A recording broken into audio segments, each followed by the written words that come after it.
Do you have any idea what you've just done? The question came from my lawyer's mouth, but the terror in the room belonged to someone else entirely. You know, people talk a lot about karma, about what goes around coming around, about how the universe has a way of balancing the scales.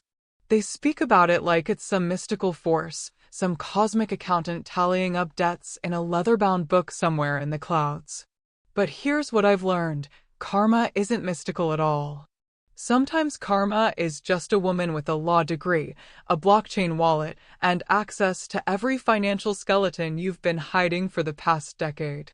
Sometimes karma wears a black dress and remembers exactly how your palm felt across her face. My name is Zara Bennett, and before we go any further, I need you to understand something. This isn't a story about getting even. This isn't some petty tale of revenge served cold at a dinner party. This is about what happens when someone mistakes your silence for weakness, your grace for submission, your strategic patience for ignorance. This is about the moment I stopped being invisible. But hey, before I take you down this road, and trust me, it's a road worth traveling, do me a favor. If you're enjoying this already, go ahead and hit that like button. Subscribe if you haven't already, because I promise you, the place this story goes will have you checking your phone at 2 a.m. just to see how it ends.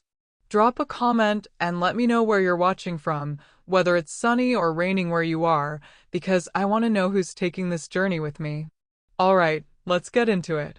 Let me start from the beginning, from the version of me who still believed that excellence could speak louder than prejudice, that credentials could outweigh assumptions, that if I just worked hard enough and smart enough, I could exist in spaces without constantly proving my right to be there. God, I was naive. I was 26 when it happened. 26 and on top of the world in ways nobody knew. See, that's the thing about real power, the kind that actually matters. It doesn't announce itself. It doesn't need a press release or a Forbes profile or a corner office with my name on the door. I'd spent 4 years building something extraordinary. A tech platform called Meridian Solutions. You might have heard of it, might have even used it without knowing. We developed predictive algorithms for supply chain optimization, boring stuff that makes corporations billions and changes absolutely nothing about your daily life except making sure your Amazon package arrives on time. The beautiful part? Nobody knew I owned it. On paper, Meridian Solutions belonged to a venture capital firm called Apex Holdings. Apex Holdings was registered in Delaware, managed by a board of directors who met quarterly in conference rooms I never attended. The CEO was a guy named Jonathan Pierce, Stanford MBA, silver hair, excellent at playing golf and taking credit. Perfect. I'd learned early that there are 2 ways to have power in this world. You can stand in the spotlight and let everyone take shots at you, or you can stand in the shadows and pull the strings. As a Black woman in tech, the spotlight meant every victory questioned, every failure magnified, every decision scrutinized through a lens I couldn't control. So I chose the shadows. I was the anonymous investor, the silent partner, the mysterious MB on all the internal documents, initials that stood for my middle name, Michelle, and my grandmother's maiden name, Brooks. Only 3 people knew the truth: my lawyer, Patricia, my accountant, David, and my best friend since college, Imani. To everyone else, I was just Zara Bennett. Howard University graduate, former McKinsey consultant, current freelance technology advisor. I lived in a nice, but not ostentatious apartment in Philadelphia. I drove a 3-year-old Camry. I shopped at Target. I was successful enough not to raise questions, ordinary enough not to attract attention. And I was worth approximately $470 million. Meridian had just closed a partnership deal with Kohl Industries. You definitely know that name.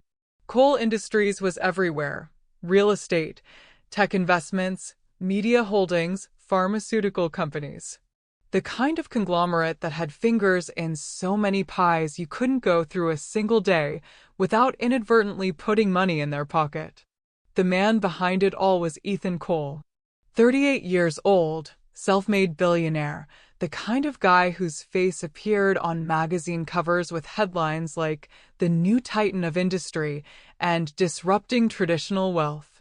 He'd inherited a small real estate business from his father and turned it into an empire worth north of $8 billion. He was also, I would soon discover, a complete monster. The partnership with Cole Industries was worth $200 million to Meridian. They needed our algorithms for their logistics division, and they'd negotiated aggressively for 9 months before finally agreeing to our terms. Jonathan Pierce had handled all the negotiations, lunches, golf games, handshakes in boardrooms I never entered. The contract signing was scheduled for late September, but Ethan Cole wanted to celebrate early. He was throwing his annual charity gala, the Cole Foundation Benefit for Educational Excellence. Black tie, $5,000 a plate, held at the Roth Ford estate just outside the city. I wasn't supposed to attend. But Imani was. Imani worked in nonprofit development, and her organization had received a grant from the Cole Foundation the previous year. She'd been invited and asked if I wanted to come as her plus one. "Come on, Z," she'd said over drinks 2 weeks before the event. "When's the last time you got dressed up and pretended to care about rich people problems? Besides, the food is supposed to be incredible." I'd hesitated. I generally avoided these things, too much risk of running into someone who might connect dots I wanted to keep separated. But Imani had those puppy dog eyes down to a science, and honestly, I was curious. I wanted to see him. Ethan Cole. The man whose company was about to make Meridian Solutions even more valuable. The man who'd signed documents with my hidden company without ever knowing I existed. There was something delicious about that invisibility. So I said yes. I bought a dress, nothing too expensive. I maintained my cover even in my closet. Simple black, elegant, appropriate. I did my own hair, kept my jewelry minimal. When Imani picked me up that Saturday evening, I looked exactly like what I was supposed to be, a young professional attending a fancy event, grateful for the invitation, aware this wasn't really my world. The Rothford estate was exactly what you'd expect. Sprawling mansion, manicured gardens, circular driveway filled with luxury cars being handed off to valets. String quartet playing something classical as guests in glittering gowns and perfect tuxedos floated up the marble steps. Imani and I checked in at the registration table, got our table assignment, and entered the main ballroom. It was beautiful, I'll give them that. Crystal chandeliers, floor-to-ceiling windows overlooking the gardens, tables set with china that probably cost more than most people's monthly rent. Waiters circulated with champagne and hors d'oeuvres, and everyone wore that particular expression of wealthy people pretending their wealth was somehow charitable. "Table 16, Imani said, checking her phone. "Over there, near the windows." We made our way through the crowd, and I found myself doing what I always did in these spaces, cataloging. Reading the room. Watching the interactions, the power dynamics, who deferred to whom, who commanded attention without asking for it. And then I saw him. Ethan Cole stood near the bar, surrounded by a small crowd of admirers. He was tall, maybe 6'2", with the kind of build that came from expensive personal trainers and nutritionists. His tuxedo fit perfectly because of course it did. Dark hair styled just carelessly enough to seem effortless, strong jawline, the kind of smile that had probably gotten him out of trouble his entire life. He was holding court, telling some story that had his audience laughing, and even from across the room I could see it, that absolute confidence that comes from never having been told no, never having had to prove yourself, never having wondered if you belong somewhere. I felt something tighten in my chest. Not attraction, God, no. Recognition, maybe. Or perhaps it was just the contrast. Him, so visible, so celebrated, so acknowledged. Me, invisible by design, powerful in secret, successful in silence. That's him, Imani whispered, following my gaze. Ethan Cole. Impressive in person, right? Sure, I said neutrally. We found our table and settled in. The seats filled with other nonprofit workers, a few local business owners, a couple who'd apparently donated a significant amount last year. Pleasant people, easy conversation. The kind of event where you could smile and nod and let the evening wash over you without much effort. Dinner was served, some kind of chicken dish that probably had a French name, salad with ingredients I didn't recognize, chocolate mousse for dessert. Speeches were made about the importance of education, about giving back, about the Cole Foundation's commitment to creating opportunities for underprivileged youth. The irony wasn't lost on me. I was halfway through my dessert when it happened. A waiter passed by our table carrying a tray of champagne glasses. He was young, maybe early 20s, moving quickly to keep up with the refill demands. As he passed behind my chair, someone at the next table reached out to grab a glass without looking, and their elbow knocked the tray. The whole thing tilted. Champagne spilled across the back of my dress, cold and shocking. I gasped and stood up quickly, and the waiter, horrified, immediately started apologizing. I'm so sorry, ma'am. I'm so sorry. It's okay, I said immediately, reaching for my napkin. It wasn't your fault. Someone hit your tray. Here, I can get towels, I can. Really, it's fine, I assured him, but he was already backing away, panicked, heading toward the kitchen. Imani handed me her napkin, and I did my best to dab at the back of my dress, but it was soaked. The champagne was already seeping through to my skin. Bathroom? Imani suggested. I nodded.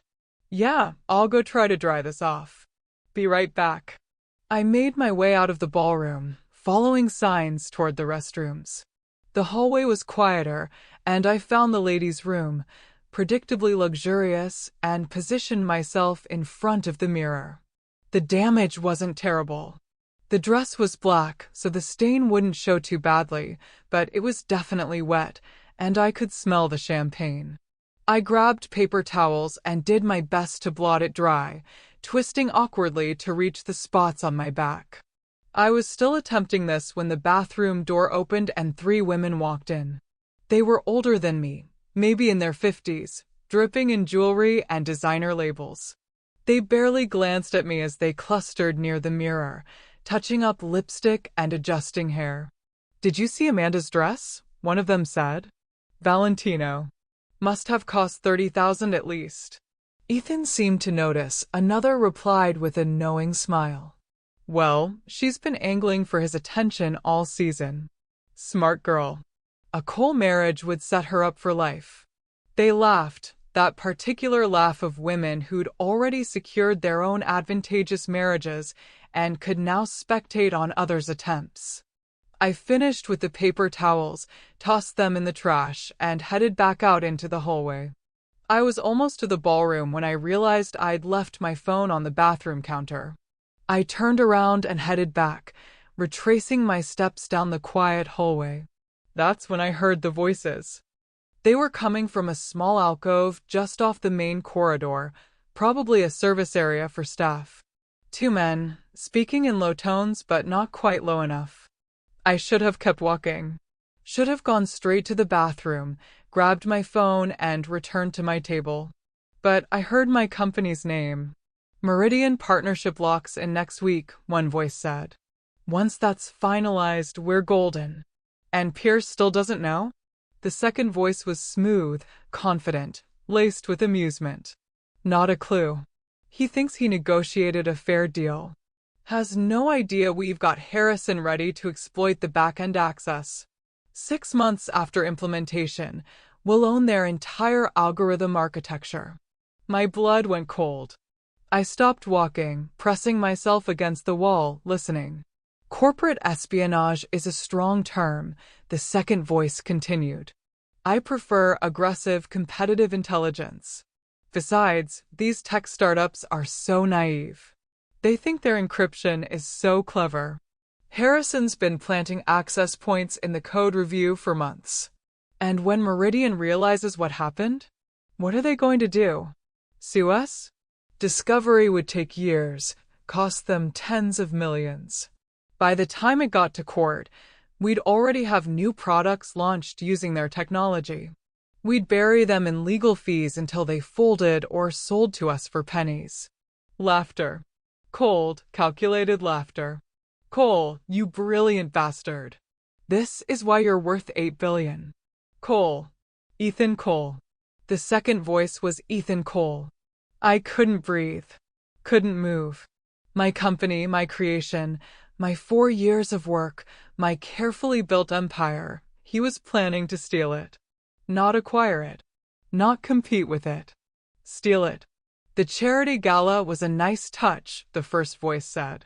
Really sells the benevolent billionaire image. Optics matter, Ethan replied. Besides, the tax write-off is substantial. And it keeps the press happy.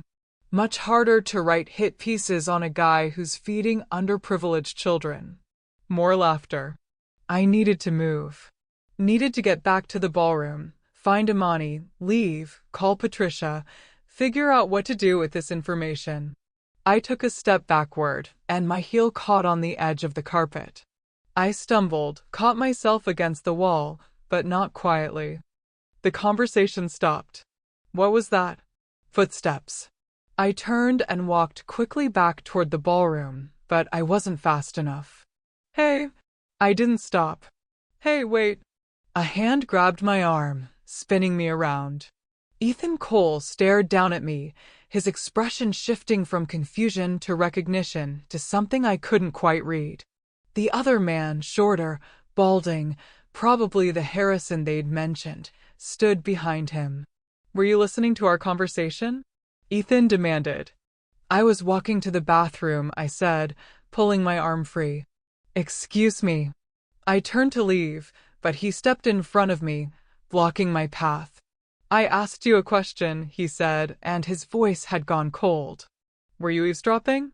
I was walking, I repeated. Now please move. He didn't move. Instead, he looked me up and down, and I saw it happen in real time. The assessment, the categorization, the dismissal. His gaze landed on the champagne stain on my dress. You're a waitress, he said, and it wasn't a question. Excuse me. You work for the catering company. That's why you were back here, in the service area. That's why your uniform is wet. My uniform. He thought my dress was a uniform. I'm a guest, I said calmly. Now please move. But something had shifted in his expression. The initial concern had transformed into something uglier. He decided I wasn't a threat because he decided I wasn't worth being a threat. Listen carefully, he said, stepping closer, his voice dropping to a menacing whisper. I don't know what you think you heard, but you're going to forget it. You're going to go back to serving drinks or clearing plates or whatever it is they're paying you minimum wage to do, and you're going to keep your mouth shut. Do you understand? I'm not. Do you understand? He leaned in closer, and I could smell his cologne, expensive and overwhelming. Because if I hear even a whisper that some waitress was spreading rumors about a private conversation, I will find out who you are. I will call your employer. I will make sure you never work in this city again. Hell, I'll make sure you never work anywhere again. Rage flared hot in my chest, but I kept my voice steady. You need to step back. I need to make sure we're clear, he said. You people always think. You people. He caught himself, but not quickly enough. We both knew what he'd meant.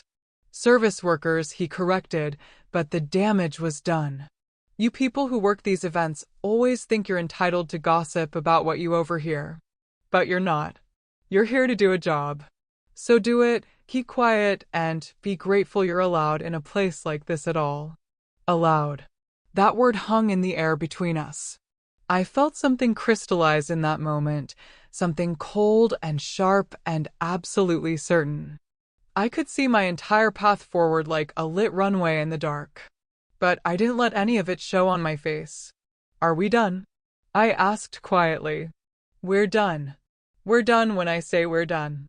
Ethan Cole's hand was still on my arm, his grip just tight enough to remind me he thought he had power here. The other man, Harrison, stood a few feet back, watching with the detached curiosity of someone observing an insect trapped under glass. I could have told him right then. Could have said, actually, I'm MV, the person who actually owns Meridian Solutions, and I just heard you confess to planning corporate espionage. Could have watched his face change, watched the color drain, watched him scramble to backtrack. But that would have been the amateur move. My grandmother used to say that revenge is a dish best served cold, but she was wrong about one thing. Revenge isn't a dish at all. It's a 5-course meal, and you don't serve it cold. You serve it at precisely the right temperature, at exactly the right moment, when your enemy is hungriest and least expecting it. So instead, I did something that would haunt Ethan Cole far more than words ever could. I looked him directly in the eyes and smiled. Not a big smile. Not aggressive or challenging. Just a small, knowing smile that said I saw exactly who he was, and I wasn't impressed. Then I pulled my arm free from his grip and walked away. Hey, he called after me. I'm talking to you. I didn't turn around. I walked steadily back toward the ballroom, my heart pounding, but my steps measured. Behind me, I could hear Harrison saying something to Ethan in a low voice, probably telling him to let it go, that I was nobody. They had no idea how wrong they were. I made it back to the ballroom, wove through the tables, and found Imani mid-conversation with someone from the mayor's office. There you are, she said brightly. I was starting to wonder if you fell in. Did you get the stain out? Mostly, I said, and my voice sounded normal even though my pulse was racing. Hey, I'm actually not feeling great. Would you mind if we headed out early? Imani's expression shifted to concern immediately. Of course. You okay? You look pale. Just a headache coming on.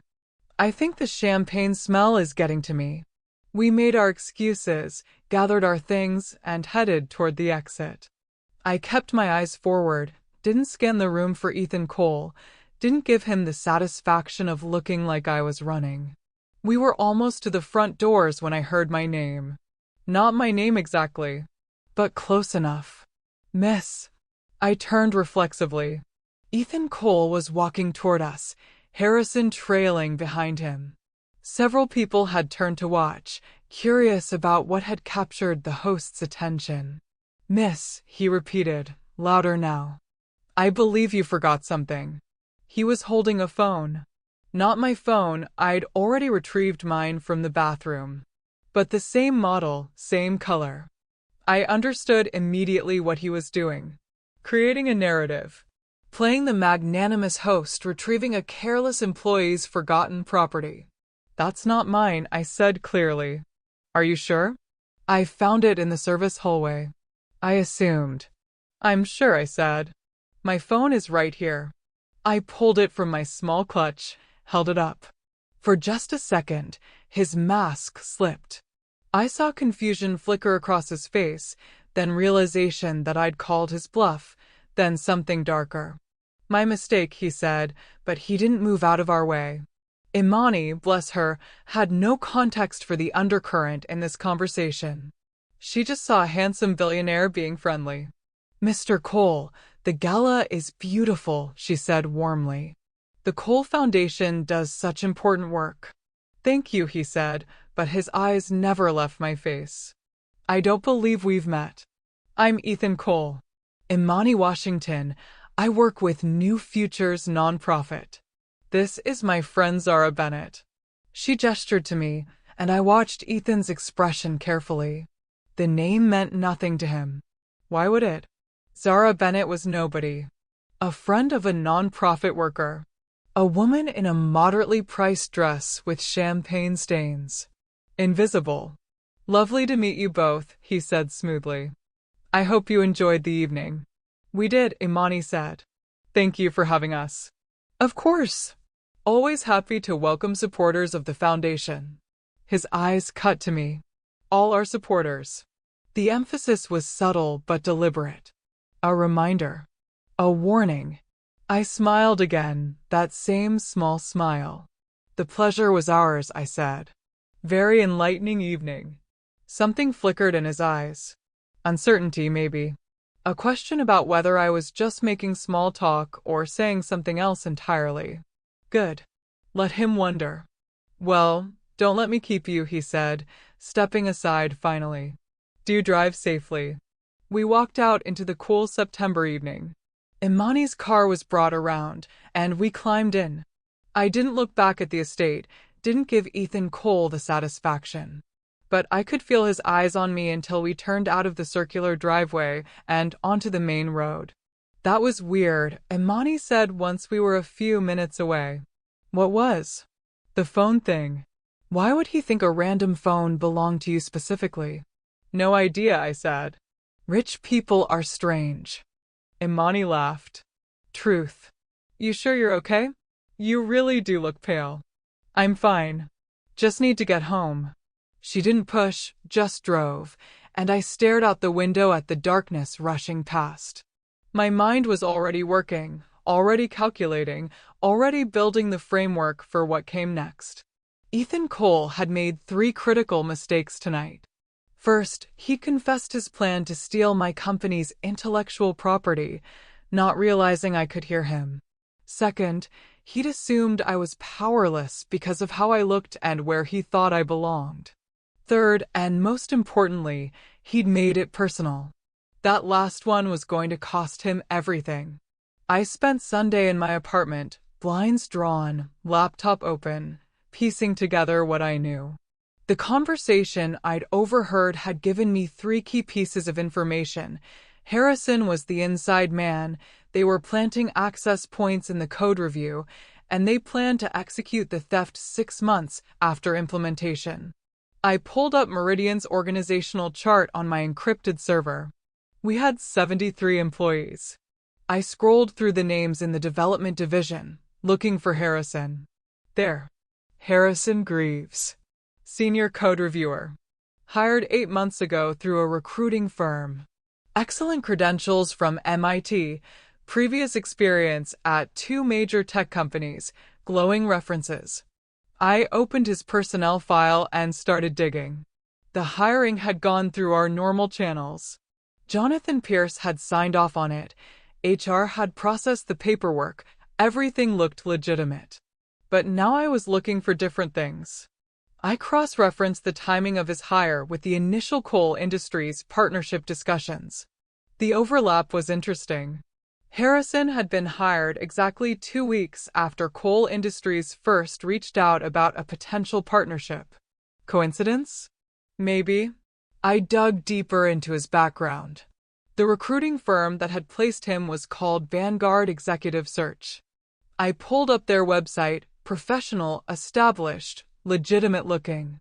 Then I checked their business registration. Registered in Delaware 18 months ago. CEO listed as Michael Torres. Board of directors included 4 names I didn't recognize. I ran those names through a corporate database I subscribed to under one of my shell companies. 2 of the 4 board members also served on boards for Cole Industries subsidiaries. There it was. The connection. Vanguard Executive Search was a Cole operation. They'd created it specifically to plant people inside companies they wanted to infiltrate. Harrison was probably one of many. It was actually brilliant. Diabolical, illegal, and completely devastating to anyone who fell for it, but brilliant. My phone buzzed. Patricia, my lawyer. Please tell me you had fun at the fancy party and didn't work all weekend, she said when I answered. I need you to come over, I said. Now. And bring the Meridian partnership contracts. Zara, it's Sunday. What? Patricia. Now. The tone of my voice must have conveyed the urgency because she didn't argue. Give me an hour. Patricia arrived with a briefcase and 3 different coffee drinks because she didn't know which I'd want. This was why I'd kept her as my lawyer for 6 years. She understood that small gestures mattered, especially in crisis moments. I took the vanilla latte and gestured her toward my dining table, which was covered in printouts and notes. "What happened?" she asked, scanning the chaos. I told her everything. The gala, the overheard conversation, Ethan Cole's assumption that I was a waitress, the confrontation, my research on Harrison Greaves. Patricia listened without interrupting, her expression growing darker with each detail. When I finished, she was quiet for a long moment. "You're absolutely certain about what you heard?" she finally asked. 100%. Because if we're going to act on this, we need to be certain. Accusing Ethan Cole of corporate espionage without ironclad proof would be suicide, I finished. I know. That's why we're not going to accuse him of anything. Patricia raised an eyebrow. Then what are we going to do? We're going to let him think he's winning, I said. We're going to let the partnership move forward exactly as planned. We're going to let Harrison Greaves continue his code reviews. And we're going to build a case so airtight that when we finally move, Ethan Cole won't just lose, he'll be destroyed. Zara. He grabbed my arm, Patricia. He threatened my livelihood. He called me, "you people," and told me I should be grateful to be allowed in his world. I kept my voice level, but Patricia knew me well enough to hear the steel underneath. This isn't just about protecting Meridian anymore. This is about making sure Ethan Cole understands that power has nothing to do with how much money you have or what color your skin is or whether people know your name. Patricia studied me for a long moment, then nodded slowly. "All right," she said. "What's the plan?" We spent the next 4 hours building it. The first phase was intelligence gathering. I needed to know everything about Ethan Cole. Not the public persona, I could get that from Forbes and Business Insider. I needed the real information. The vulnerabilities. The secrets. The places where his empire had cracks. I called David, my accountant, on Monday morning. "I need a forensic financial analysis of Cole Industries," I said. "Every subsidiary, every holding, every partnership. I want to know where the money comes from and where it goes." "That's going to take weeks," David said. "Maybe months." "They're huge, Zara. And private. They don't have to disclose." "They do have to disclose some things," I interrupted. "SEC filings for the public subsidiaries. Property records. Court documents. Start there. And I'm authorizing whatever resources you need. Hire forensic accountants if you have to. Create a separate budget line. This is priority 1. What are we looking for specifically?" "Anything that doesn't add up. Shell companies. Unusual transactions. Patterns that suggest money laundering or tax evasion or fraud." I paused. Ethan Cole built an $8 billion empire in 15 years. Nobody does that completely legally. "Understood," David said. "I'll start today." The second phase was protecting Meridian. I couldn't pull out of the Cole partnership without raising suspicions, but I could make sure that whatever Harrison Greaves was planning wouldn't work. I called a secure number that rang exactly twice before being answered. "Bennett," the voice said. "It belonged to Marcus Chin, okay? I know I said no common names, but this is real, and sometimes reality is less creative than fiction." Marcus was my cybersecurity consultant, the person who'd helped me build Meridian's encryption architecture in the first place. "I need you to implement Ghost Protocol," I said. Silence on the other end. "Then, you're serious?" "Completely." Ghost Protocol was something we designed 2 years ago as a worst-case scenario safeguard. It created a shadow version of Meridian's algorithm, fully functional, seemingly identical to the real thing, but subtly flawed in ways that wouldn't be apparent until months after implementation. Anyone who stole the Ghost Protocol version would think they had the real algorithm. They'd implement it, build products around it, invest millions in development. And then, slowly, it would start to fail. Nothing catastrophic. Just small errors that compounded over time, producing increasingly unreliable results. By the time they realized something was wrong, they'd be too invested to abandon it, but too compromised to succeed with it. If we do this, Marcus said carefully, we need to be absolutely sure about our target. Ghost protocol isn't reversible. Once it's in place.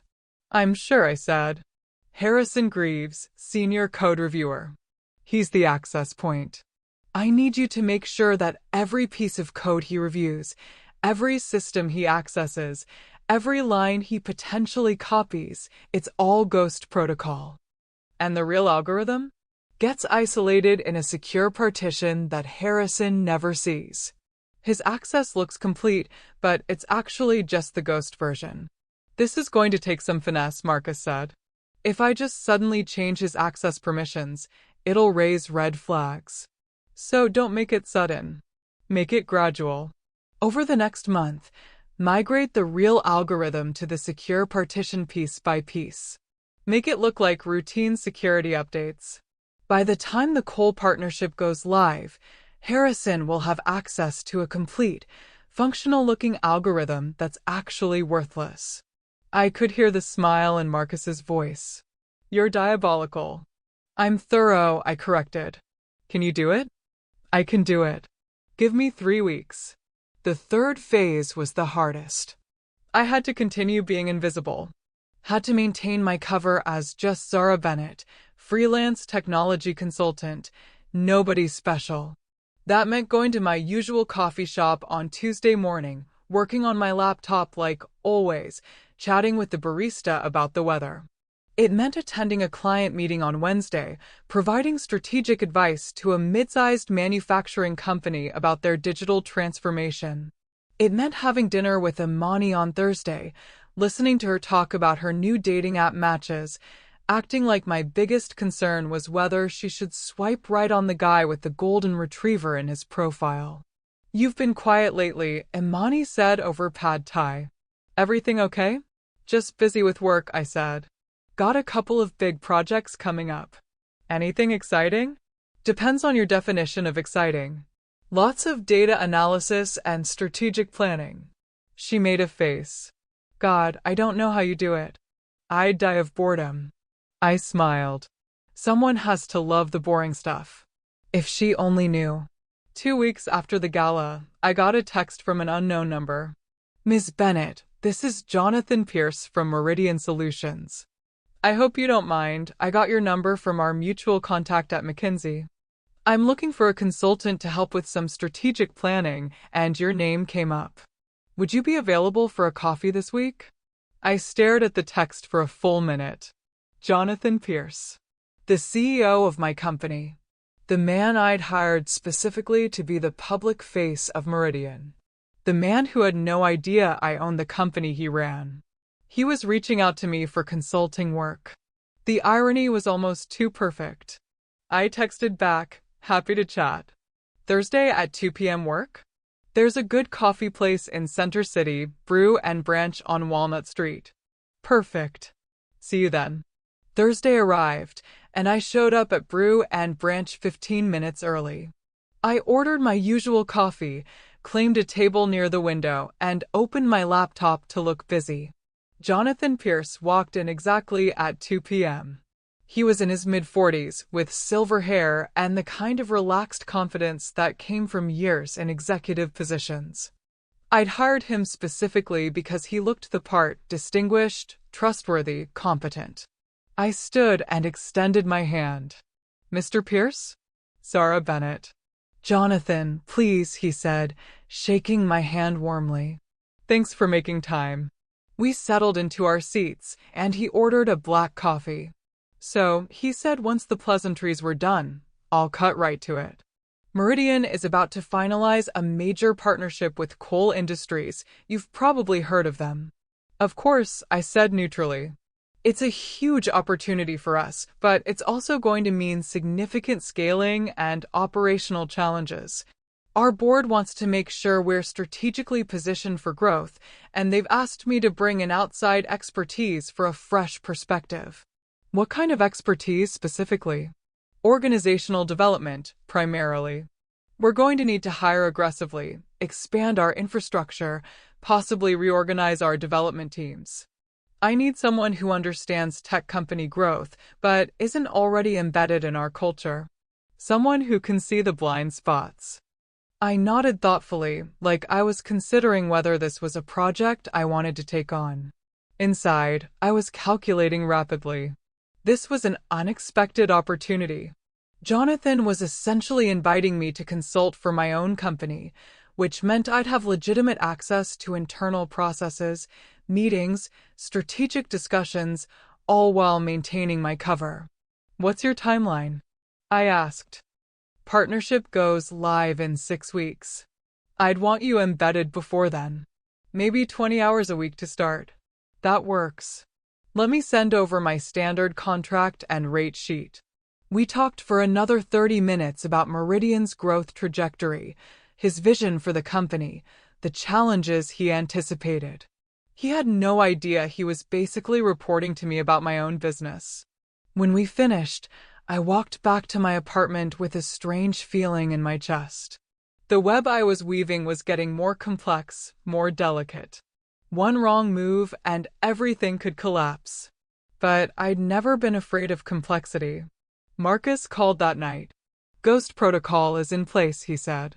Harrison Greaves now has access to what he thinks is the complete Meridian algorithm. The real version is isolated and secured.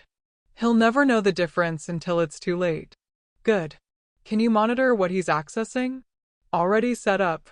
Every file he opens, every line of code he reviews, every system he touches, I've got logs. If he copies anything, I'll know immediately. Send me weekly reports. Encrypted. Obviously. I hung up and opened my laptop. David had sent over the first batch of research on coal industries. I spent the next 3 hours reading through financial documents, subsidiary structures, property holdings. On the surface, everything looked legitimate. But David had flagged several transactions that seemed unusual. Large wire transfers to offshore accounts. Property purchases through shell companies. Consulting fees paid to firms that had no apparent employees or services. It was the kind of thing that could be innocent.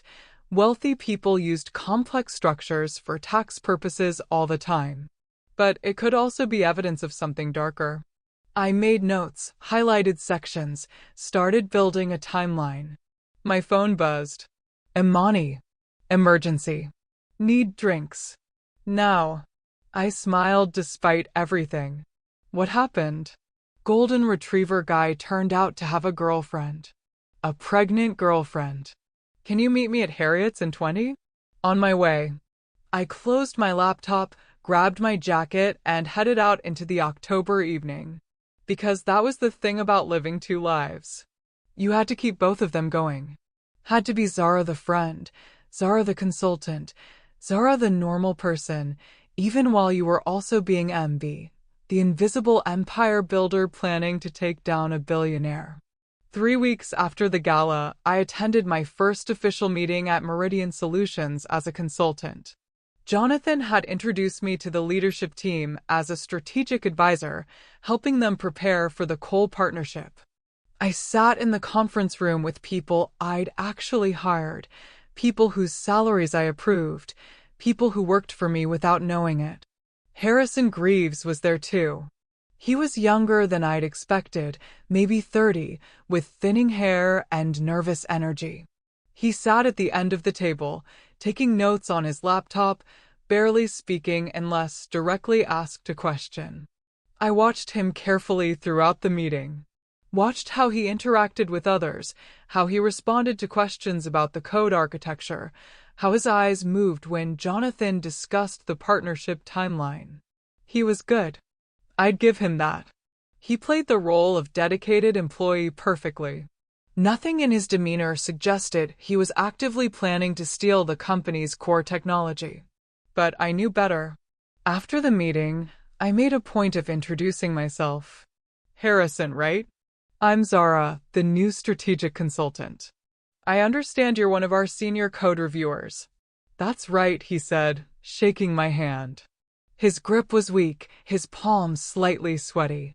I'd love to pick your brain sometime about the development process. Part of my assessment is understanding how the team actually works day to day. Sure, happy to help. Just email me. Will do. I walked away, and I knew he'd forget about me within 5 minutes. I was just another consultant, just another person passing through, completely irrelevant to his actual mission. Perfect. The Coal Industries partnership went live on November 1st. There was a press release, a small celebration at Meridian's office, congratulations all around. Jonathan gave a speech about innovation and collaboration. Several coal industries executives attended, including a vice president named Richard Stamos who'd negotiated the final contract terms. Ethan Cole himself didn't come. He was too important for a partnership signing with a company the size of Meridian. But I knew he was watching. Knew this was the beginning of his real plan. I attended the celebration as Zara the consultant, drank champagne, smiled at appropriate moments, blended into the background. And I waited. Marcus's weekly reports showed exactly what I expected. Harrison was accessing the Ghost protocol algorithm regularly. He was copying files, downloading code, running analyses. All of it worthless, but he didn't know that. David's financial investigation was turning up more interesting information. He'd found connections between coal industries and 3 different offshore investment firms. The ownership structures were deliberately obscure, but with enough digging, patterns emerged. It looked like Ethan Cole was moving significant amounts of money through these firms, possibly to avoid taxes, possibly for other reasons David was still investigating. There's something here, David told me during one of our weekly calls. I just need more time to figure out exactly what. Take whatever time you need, I said. But prioritize anything that might be illegal. Tax avoidance is one thing. Tax evasion is another. Understood. Thanksgiving came and went. I spent it with my family in Baltimore, my mother, my 2 younger brothers, my grandmother who'd raised me after my father died. They knew I worked in tech consulting. They knew I was successful. They had no idea about Meridian, about the money, about any of it. You work too hard, my mother said, heaping sweet potatoes onto my plate. When are you going to find a nice man and settle down? When I find one worth settling for, I said, and she swatted my arm affectionately. My grandmother caught my eye across the table. She was 83, sharp as ever, and she had a way of seeing through people's facades. Later, while we were cleaning up, she pulled me aside. Something's different about you, she said quietly. What do you mean? You've got that look. The one you used to get when you were little and you were planning something. Usually meant somebody was about to learn a hard lesson. I smiled. I'm fine, Grandma. Didn't say you weren't fine. Said you were planning something. She squeezed my hand. Just be careful. Whatever you're doing, be smart about it. Always. December brought the first signs that Ghost Protocol was working. Marcus called me at 11 p.m. on a Tuesday. Harrison just uploaded a complete copy of the algorithm to an external server, he said. Took him 3 hours. He thinks he got everything. Can you trace the server? Already did. It's registered to a shell company called Apex Technical Consulting. Wanna guess who owns Apex Technical Consulting? Coal Industries. Got it in one. I felt something sharp and cold settle in my chest. This was it. The proof I needed. Harrison had stolen what he thought was Meridian's algorithm and delivered it directly to Ethan Cole. Document everything, I said. Timestamps, file transfers, server locations. I want a complete digital trail. Already on it. Zara, they're going to start building products with this. When should we? Not yet. Let them invest. Let them commit. The deeper they go, the harder they'll fall. Christmas was strange that year. I bought presents, attended parties, went through all the normal motions. But part of my mind was always calculating, always planning, always 3 steps ahead. Patricia sent me a message on Christmas Eve, taking a break from everything today. You should too. Whatever you're building, it'll still be there tomorrow. She was right, but I couldn't stop. I'd open my laptop at midnight, review documents, check Marcus's monitoring logs, read through David's financial reports. I was building a case. Brick by brick, piece by piece. Evidence of corporate espionage. Evidence of financial crimes. Evidence that Ethan Cole's empire was built on theft and deception. But I was also building something else. A trap. And Ethan Cole was walking right into it. In January, Cole Industries announced a new product launch. A supply chain optimization platform called VisionFlow, scheduled to debut in March. I read the press release 3 times. The description of VisionFlow's capabilities was almost identical to Meridian's algorithm. They'd rebranded it, changed the interface, modified the marketing language. But the core technology was stolen. Or rather, they thought it was. Jonathan called me that same afternoon. "Did you see Cole's announcement?" he asked, and I could hear the concern in his voice. I did. It sounds a lot like our technology. Too similar to be coincidence. What does your legal team say? They're reviewing.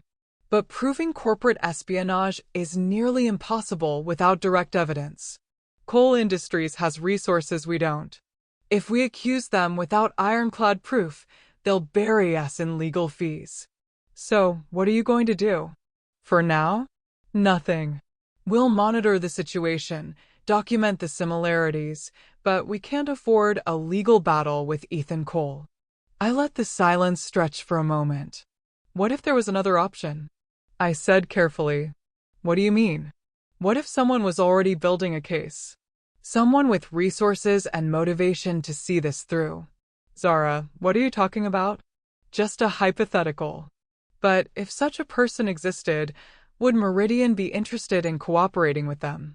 Jonathan was quiet.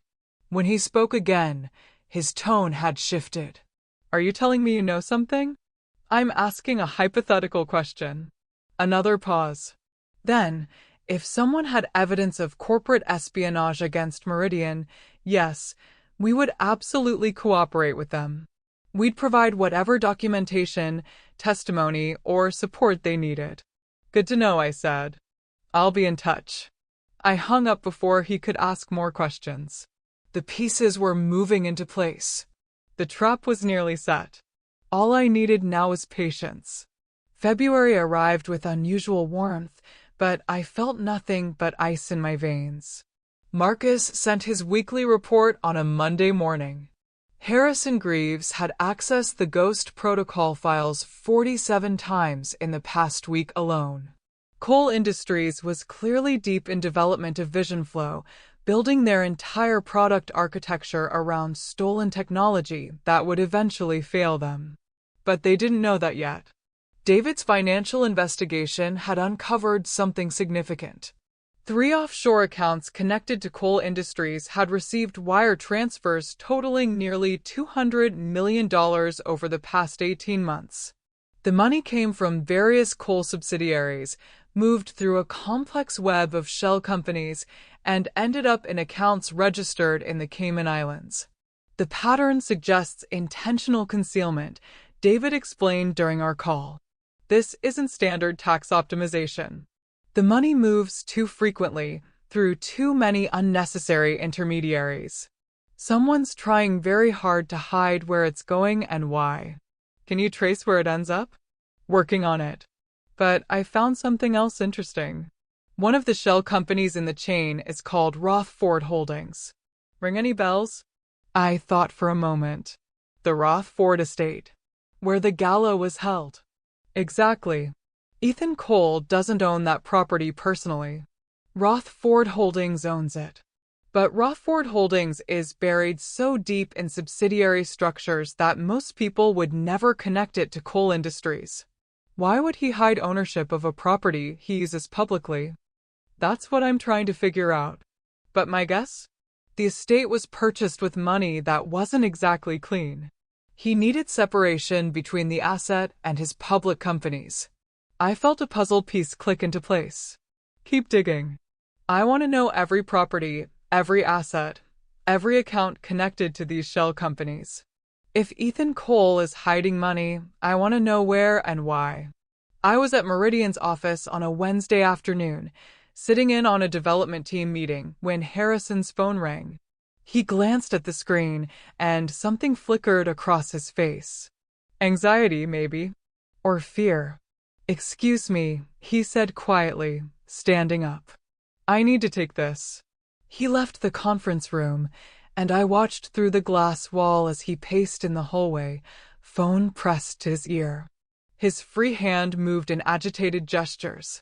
Whatever the conversation was about, he wasn't happy. The meeting continued without him, but I was only half listening. I watched Harrison through the glass, watched his body language shift from defensive to resigned. He came back 10 minutes later, pale and distracted. "Everything okay?" Jonathan asked. "Fine. Just a family thing." But it wasn't fine. I could see it in how his hands trembled slightly as he opened his laptop, in how he kept glancing at his phone, in how he avoided making eye contact with anyone. Something had rattled him. After the meeting, I intercepted him in the hallway. "Harrison, you got a minute?" He looked startled. "Oh, sure. What's up?" "I'm putting together some documentation about the development process for the board. Would you be able to walk me through how code review works? Maybe show me the systems you use? I'm actually pretty swamped right now. Could we schedule something for next week?" "Of course." No rush. He practically fled down the hallway. I pulled out my phone and texted Marcus. "Something spooked Harrison today. Check his communications if you can. I want to know who called him during the 2 p.m. meeting." Marcus replied within minutes, "On it." That evening, I met Imani for dinner at a Thai place in University City. She'd been unusually quiet lately, and I suspected something was wrong. "Okay, what's going on?" I asked after we ordered. She poked at her napkin. "Promise you won't judge me?" "When have I ever judged you?" "I did something stupid. Really stupid." My protective instincts kicked in immediately. "What happened?" "Remember that guy from the nonprofit networking event last month? Carter? The one who works in corporate philanthropy?" "Yeah, we went out a few times. He seemed great. Charming, thoughtful, said all the right things about social justice and equity." She paused. "Turns out he was mining me for information about which nonprofits were receiving grants from which foundations." "What?" "He works for some consulting firm that advises corporations on charitable giving. But apparently they also use that access to poach donors, redirect funding, basically undercut the nonprofits to benefit their corporate clients." Her voice cracked slightly. "I told him everything, Zara. Which organizations were struggling, which ones had funding gaps, confidential information about grant applications. And he used all of it." I reached across the table and squeezed her hand. "That's not your fault. He manipulated you. I should have seen it. The questions were too specific, too focused. But he made it seem like genuine interest, like he really cared about the work." She wiped her eyes. "2 organizations I referred to the Cole Foundation lost their grants this week. Just got notified their applications were rejected. And I found out Cole Industries hired Carter's consulting firm right after." Everything stopped. "Say that again." "Cole Industries hired Carter's firm." "Why?" My mind was racing. "What's the firm called?" "Strategic Philanthropic Solutions."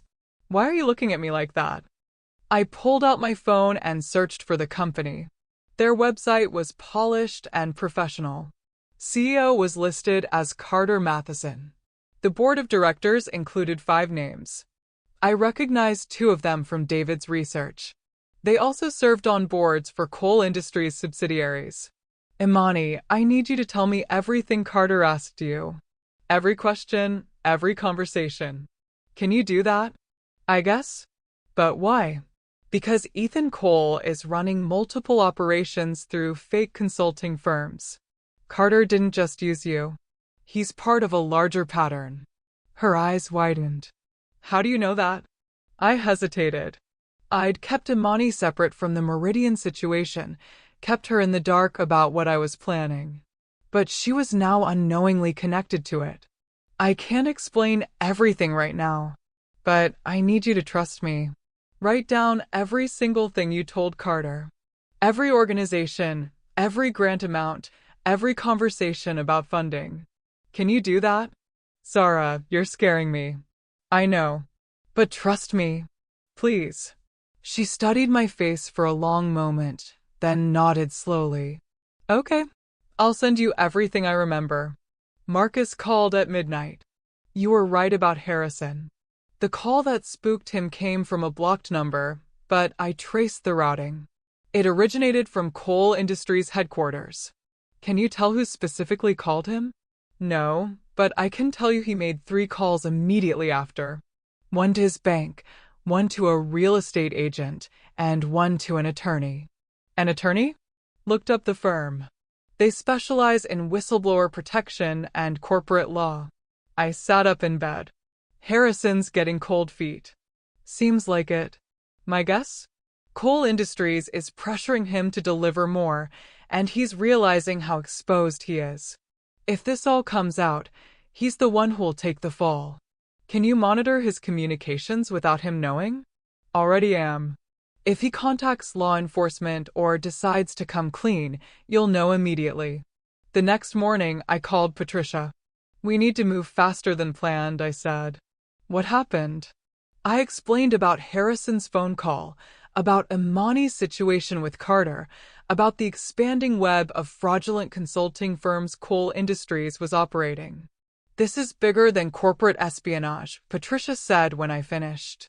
If Coal is systematically using fake firms to steal information, manipulate markets, and redirect funds, we're talking about fraud on a massive scale.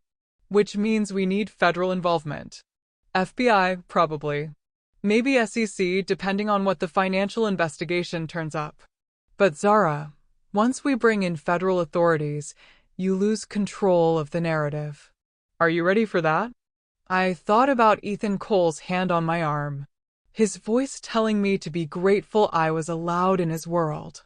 His absolute certainty that I was nobody. I'm ready. Then I'll start making preliminary contacts. Quietly.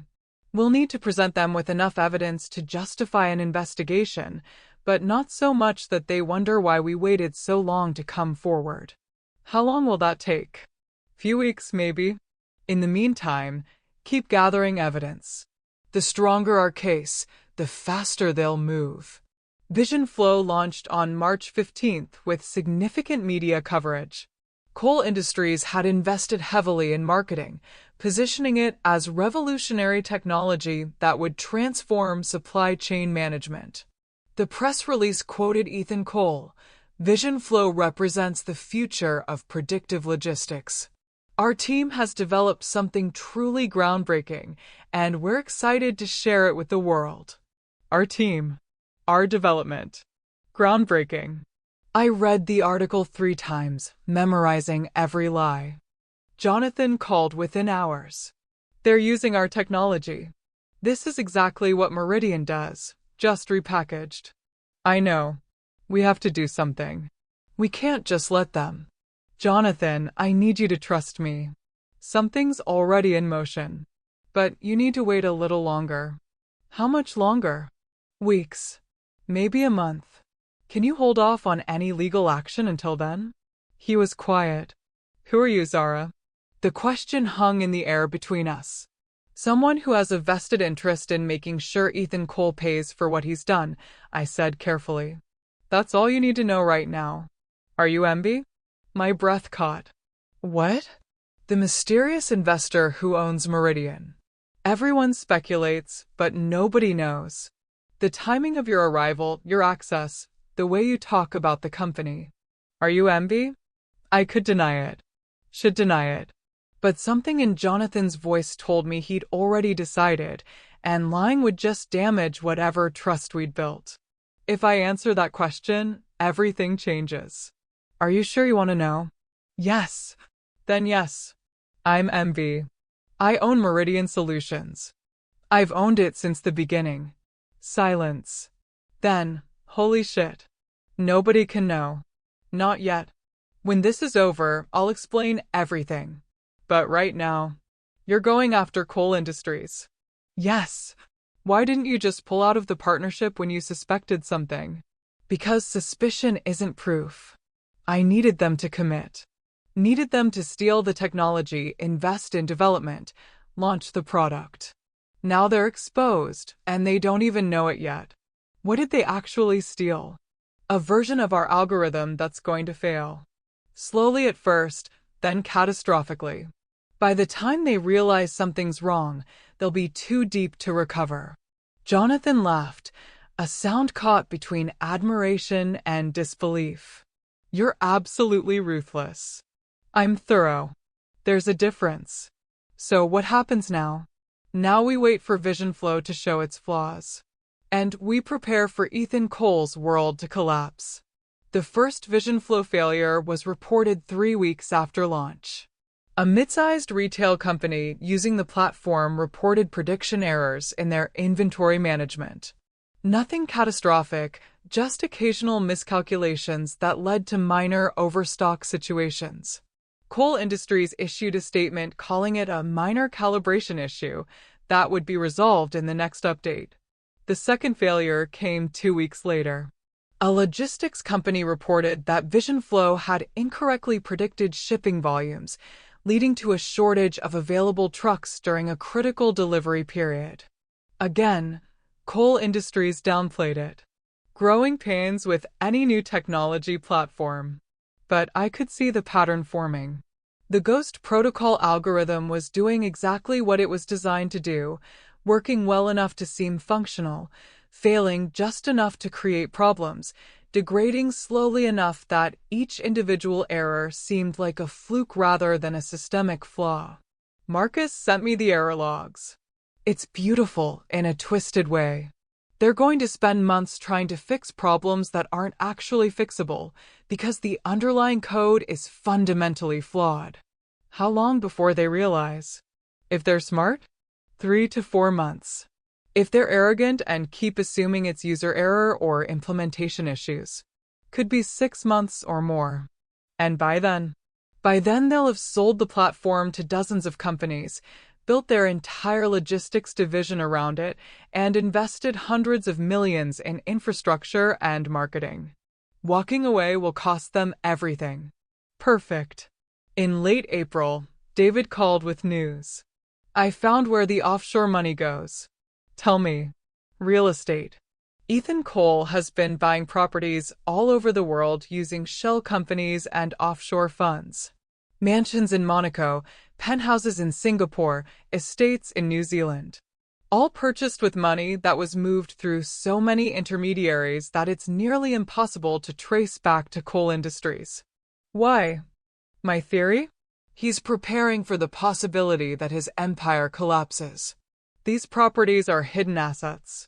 If Coal Industries goes bankrupt, if he faces legal consequences, if his public wealth gets seized or frozen, he still has hundreds of millions in untraceable real estate he can liquidate or live off. Can you prove the money came from Coal Industries? With enough time and resources, yes. The paper trail is deliberately obscured, but it exists. Every wire transfer, every shell company transaction, every property purchase, it's all documented somewhere. It'll just take a forensic accounting team months to piece it all together. Then that's what we'll do. Start building the documentation. I want a complete map of every dollar, every transaction, every property. When we hand this to federal investigators, I want it to be so thorough they can't ignore it. In May, something unexpected happened. Harrison Greaves disappeared. He didn't show up for work on a Tuesday morning. Didn't call in sick. Didn't respond to emails or messages. By Wednesday, Jonathan was concerned enough to send someone to his apartment. Empty. Cleared out. No forwarding address. Marcus confirmed what I'd suspected. He wiped his work laptop remotely on Monday night. Deleted everything he could access, tried to cover his tracks. Then he ran. Did Coal Industries get to him? Either that, or he finally realized how much danger he was in and decided to disappear before everything blows up. Harrison's disappearance was actually helpful. It suggested guilt, suggested someone had something to hide. When federal investigators eventually got involved, his sudden flight would be another piece of evidence. But it also meant Ethan Cole knew something was wrong. Harrison wouldn't have run unless he'd been threatened or unless he'd seen something that terrified him. The timeline was accelerating. Patricia confirmed it when she called the next day. I've made contact with an FBI agent who specializes in corporate fraud. Showed him a preliminary overview of what we have. He's interested. How interested? Interested enough to schedule a meeting. Next week. You, me, and him. We present everything, the espionage, the shell companies, the offshore accounts, the whole picture. And then, if the evidence is as strong as we think, they'll open an investigation. Could take months to build a case, but once they start, there's no stopping it. I looked out my apartment window at the Philadelphia skyline. Somewhere out there, Ethan Cole was going about his life, completely unaware that the walls were closing in. Set up the meeting, I said. Zara, once we do this, there's no going back. Are you absolutely certain? I thought about that night in the hallway. The grip on my arm. The dismissal in his eyes. The assumption that I was nobody. I've never been more certain of anything in my life. The FBI field office in downtown Philadelphia was exactly what you'd expect, gray, institutional, designed to intimidate. Patricia and I sat in a conference room on the 7th floor, waiting. Special Agent Derek Winters walked in at exactly 9 a.m. carrying 2 file boxes and a tablet. He was maybe 50, with graying hair and the kind of tired eyes that had seen too many people lie to his face. Ms. Bennett. Ms. Rodriguez.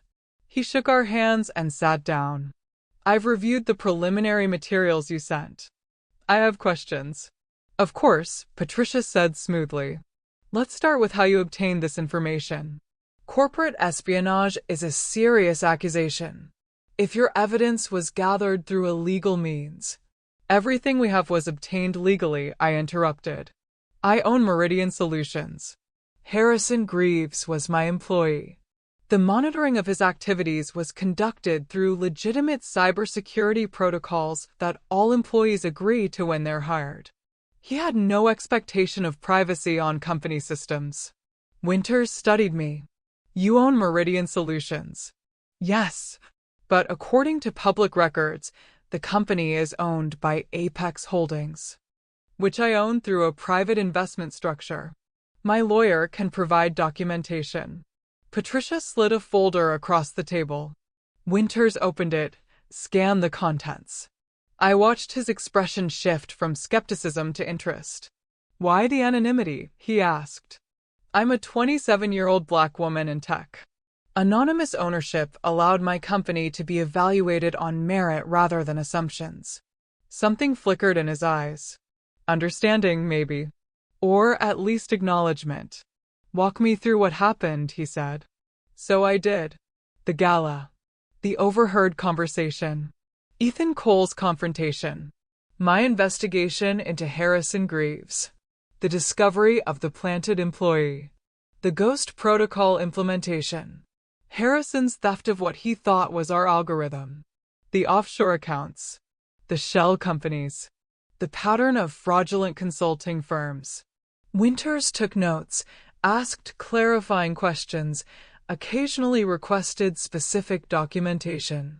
Patricia provided everything: digital forensics reports, financial records, corporate registration documents, communication logs. 2 hours later, Winters sat back in his chair. "This is substantial," he said. "But I need to be clear about something. An investigation of this scope, targeting someone like Ethan Cole, it's going to take time. Months, possibly over a year. And there are no guarantees. Cole Industries has resources. They'll fight back hard." "I understand. You'll likely be deposed. Your identity as Meridian's owner will become public. Your personal and professional life will be scrutinized. Are you prepared for that?" I thought about invisibility, about safety, about all the years I'd spent in the shadows, pulling strings nobody could see. "Yes," I said. "I'm prepared." Winters nodded slowly. "Then we'll move forward. I'm going to need copies of everything you have. Every document, every recording, every piece of evidence. And I'll need you to be available for follow-up interviews. Whatever you need." He stood, and we shook hands again. "Ms. Bennett, off the record, what Cole did to you at that gala, the assumptions he made, the way he treated you, that's not something we can prosecute. You understand that?" "I do. But corporate espionage, financial fraud, those things we can prosecute. If the evidence holds up, Ethan Cole will face serious consequences. That's all I'm asking for. Not revenge. Just consequences." I should have felt relieved walking out of that building. Should have felt like the hardest part was over. Instead, I felt exposed. For 6 years, I'd been invisible. For 6 years, nobody knew MB's real identity. And now that anonymity was about to shatter. The FBI investigation would eventually become public. My ownership of Meridian would be revealed. Everything I'd built in the shadows would be dragged into the light. "You okay?" Patricia asked as we walked to her car. "Honestly, I don't know. Second thoughts. No, just first-time thoughts about what comes next." She squeezed my shoulder. "What comes next is you stop hiding. You stand in your power. You let the world see exactly who you are and what you've built. What if the world doesn't like what it sees? Then that's the world's problem, not yours." Vision Flow's problems were accelerating. By early June, Cole Industries had received complaints from over 30 companies using the platform.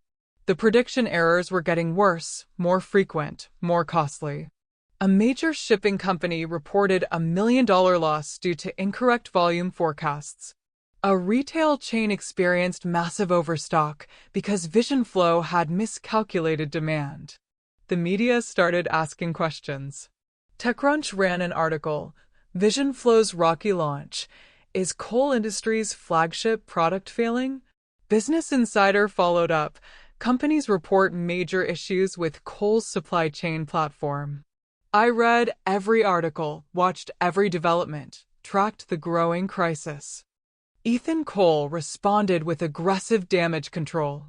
He blamed user error, implementation issues, growing pains.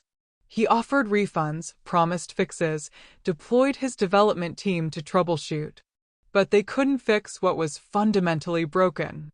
Marcus monitored Cole Industries' internal communications, not illegal, because we were tracking what Harrison had stolen and where it went, which gave us legitimate access to monitor the stolen property. "They're panicking," Marcus reported. "Their development team has been working around the clock trying to figure out what's wrong with the algorithm. They can't find the source of the errors because the errors are baked into the core code. Every fix they implement just creates new problems." How much have they lost so far? Hard to calculate exactly, but between refunds, emergency support, lost contracts, and the hit to their reputation, probably north of 50 million. 50 million was significant, but it wasn't enough to bring down an $8 billion empire. Not yet. In mid-June, something shifted. I was at Meridian's office, sitting in on a development meeting, when Jonathan's assistant interrupted. "Jonathan, you have a call. Says it's urgent." Jonathan excused himself. Through the glass wall, I watched him pace as he talked, his expression growing darker with each passing second. He came back 5 minutes later, pale. "We need to talk," he said to me. Privately. We went to his office. He closed the door, pulled the blinds. That was our general counsel. Coal Industries just filed a lawsuit against Meridian. My stomach dropped. For what? Corporate espionage. They're claiming we stole their proprietary technology and used it to build our algorithm. They're saying Vision Flow was in development before our partnership, and that we used the partnership to gain access to their systems and steal their work. I stared at him. They're accusing us of what they actually did. Yes, and they're good at it. The lawsuit is detailed, specific. They've manufactured a timeline, created documentation, built an entire false narrative. If we don't fight this aggressively, we could lose everything. How much are they suing for? $500 million. Plus they're seeking an injunction to shut down Meridian's operations until the case is resolved. $500 million. More than the company was worth. More than I could pay without liquidating everything. This was Ethan Cole's move. He knew Vision Flow was failing. He knew something was wrong. So he was going on the offensive, trying to destroy us before we could destroy him. "Do they know your MV?" Jonathan asked. "I don't think so. The lawsuit names Meridian Solutions and Apex Holdings, not me personally. If this goes to discovery, they'll find out." "I know." Jonathan sat down heavily. "What do we do?" I pulled out my phone and called Patricia. "Coal Industries just sued Meridian for corporate espionage," I said when she answered. Silence. Then, "Son of a bitch.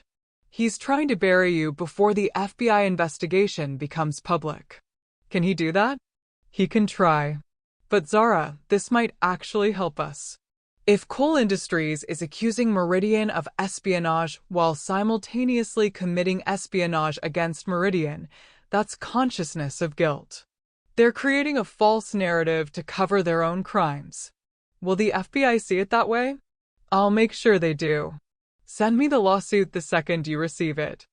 I'm calling Winters right now." The lawsuit hit the news within hours. Coal Industries sues tech startup for theft of proprietary technology. Ethan Cole claims Meridian Solutions engaged in corporate espionage. My phone started ringing. Clients, partners, investors who didn't know I existed but knew something was wrong.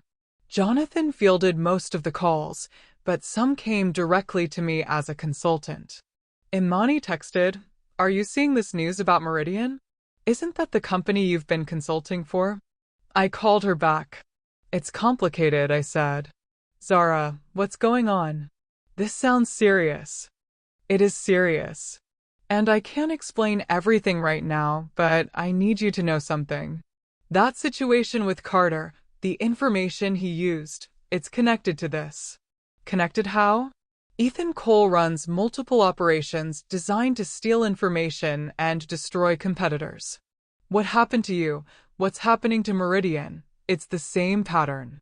He identifies targets, plants people inside, extracts what he needs, then either steals their work or destroys them to eliminate competition." "Oh my God. The FBI is investigating. It's going to get messy. But I need you to trust that I know what I'm doing." "You're scaring me again." "I know. But I promise, when this is over, I'll explain everything." Agent Winters called the next morning. "The lawsuit changes things," he said. "We need to move faster. If Coal Industries succeeds in shutting down Meridian before we can complete our investigation, we lose access to critical evidence." "What do you need from me?" "Everything. Now. I'm expediting the investigation timeline. We're going to start interviewing witnesses, subpoenaing records, building the criminal case simultaneously with your civil defense." "How long?" "If we move aggressively, we could have enough for an indictment in 3 months. But that's if everything breaks our way. 3 months. 12 weeks.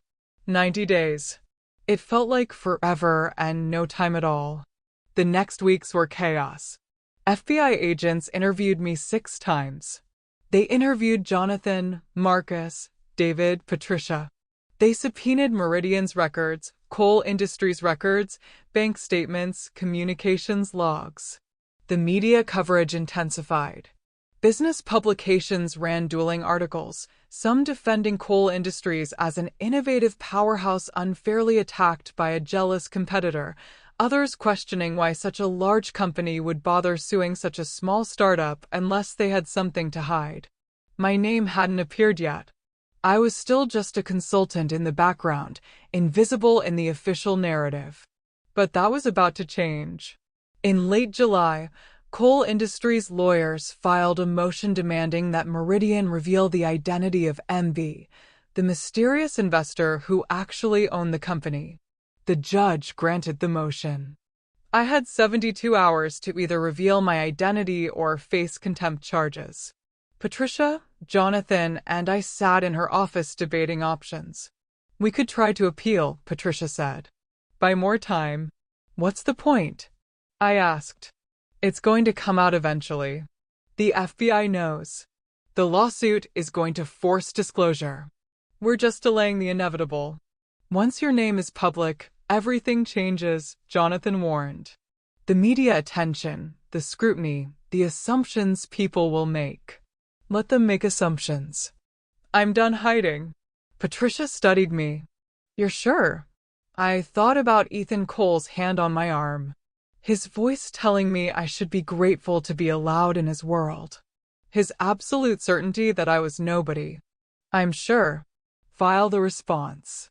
Tell them MB stands for Michelle Brooks Bennett. Tell them I'm a 27-year-old woman who built a $470 million company that Ethan Cole tried to steal because he couldn't imagine someone like me could create something he couldn't. Patricia smiled slowly. That's going to make headlines. Good. Let it. The response was filed on a Friday afternoon. By Saturday morning, my name was everywhere. Mysterious tech investor revealed. 27-year-old woman built $500 million company in secret. Michelle Brooks Bennett, the invisible empire builder taking on Ethan Cole. Young black woman entrepreneur behind Meridian Solutions faces legal battle with Billionaire. My phone exploded. Reporters, interview requests, LinkedIn messages, old college classmates suddenly remembering we were friends. My mother called, confused and worried. Zara, what is happening? Why are there reporters outside my house? Mom, I need to explain some things. Can you get Marcus and Grandma? I'll drive down today.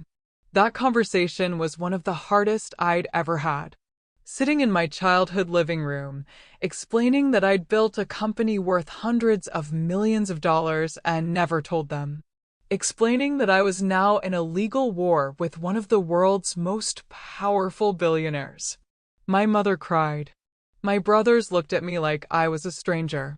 My grandmother just squeezed my hand. I knew you were planning something, she said quietly. Didn't know it was this. Are you disappointed I didn't tell you?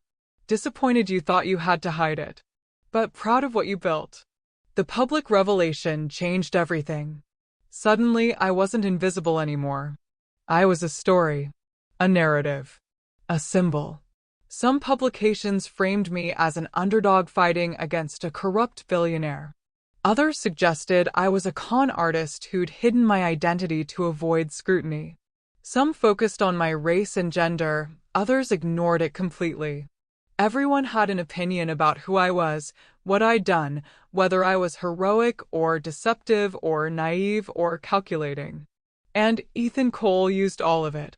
His lawyers painted me as a vindictive woman who'd fabricated a corporate espionage narrative because I was jealous of his success. They suggested I'd hidden my identity because I had something to hide. They questioned my credentials, my education, my right to own a company worth hundreds of millions. They did exactly what I expected them to do. And in doing so, they made my case stronger. Because every attack on my credibility, every attempt to diminish my accomplishments, every suggestion that I was somehow less capable or less legitimate than a man in my position, it all reinforced the narrative of exactly who Ethan Cole was. A man who couldn't imagine a young black woman could outthink him. A man who assumed power came from visibility rather than competence. A man whose arrogance had blinded him to the trap closing around him.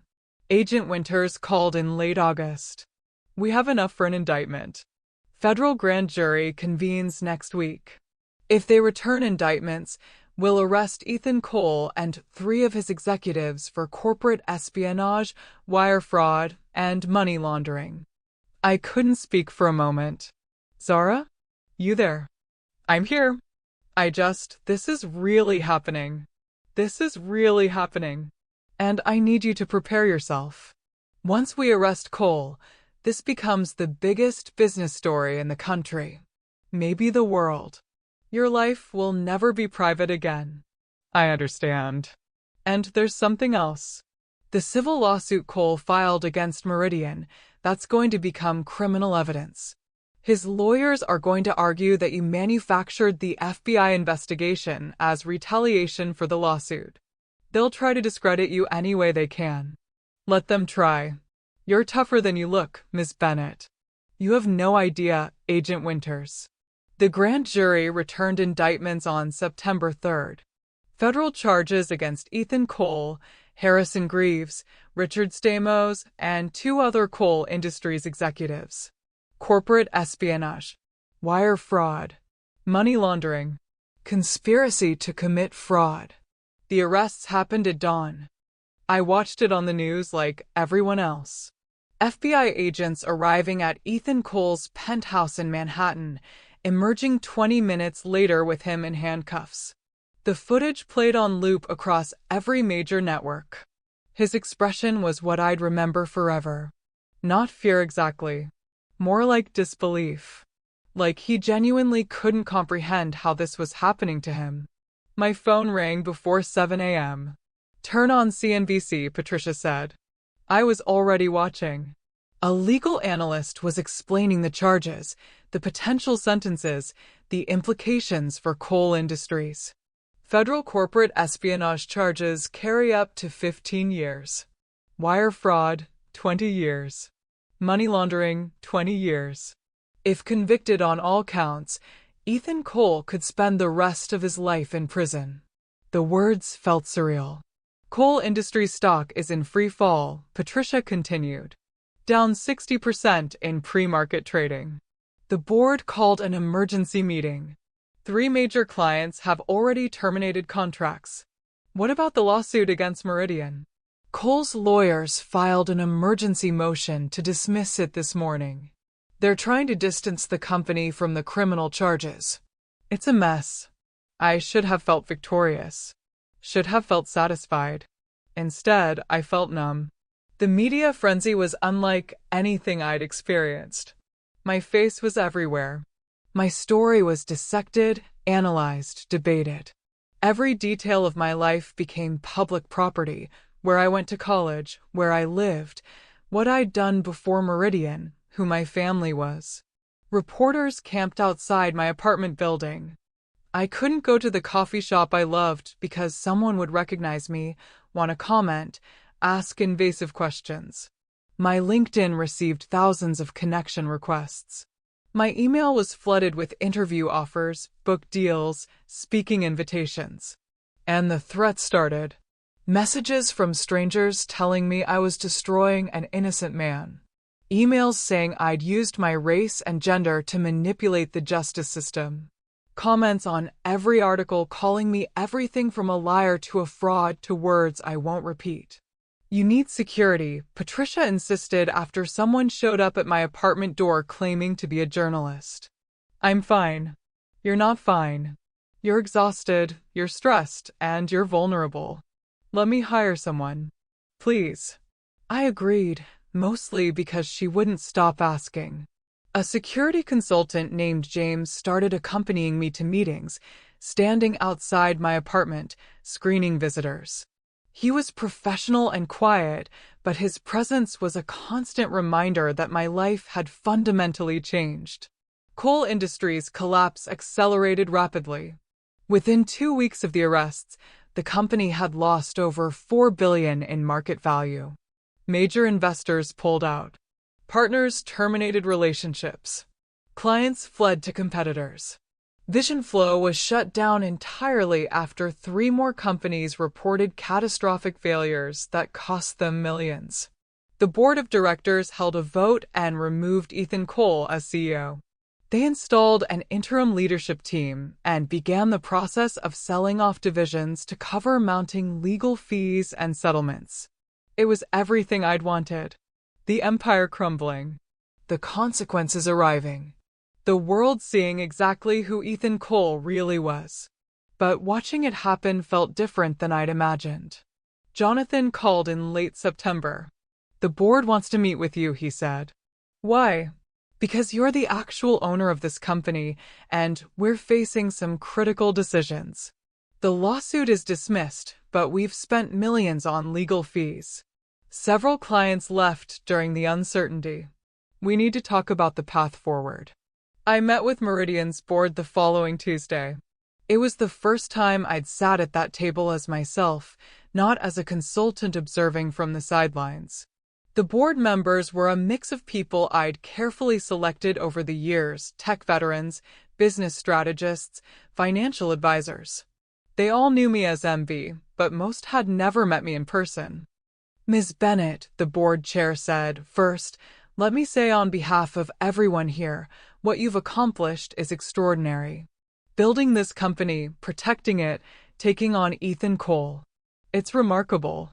"Thank you. That said, we need to address the reality of our situation. The publicity has been a double-edged sword.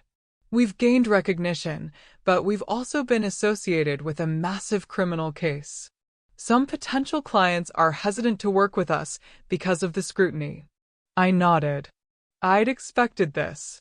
"We have 2 paths forward," he continued. "We can rebuild slowly, focus on our existing client base, wait for the attention to die down. Or we can lean into the publicity, use your story as a marketing advantage, position Meridian as the company that stood up to corporate corruption. What do you recommend?"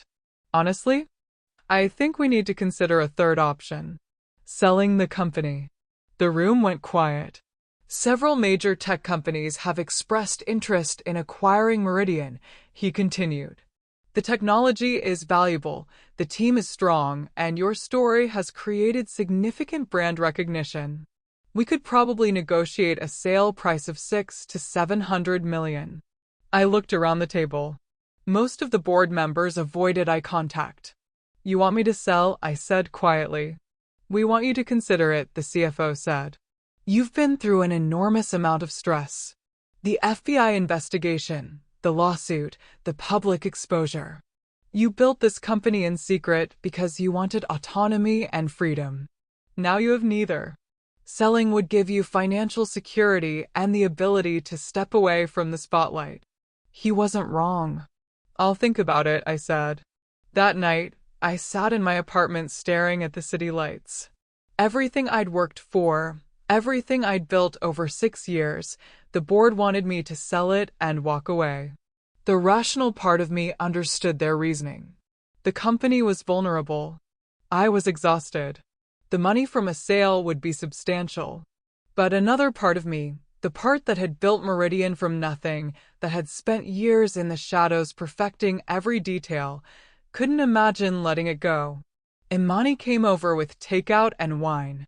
"You look terrible," she said, setting bags on my counter. "Thanks.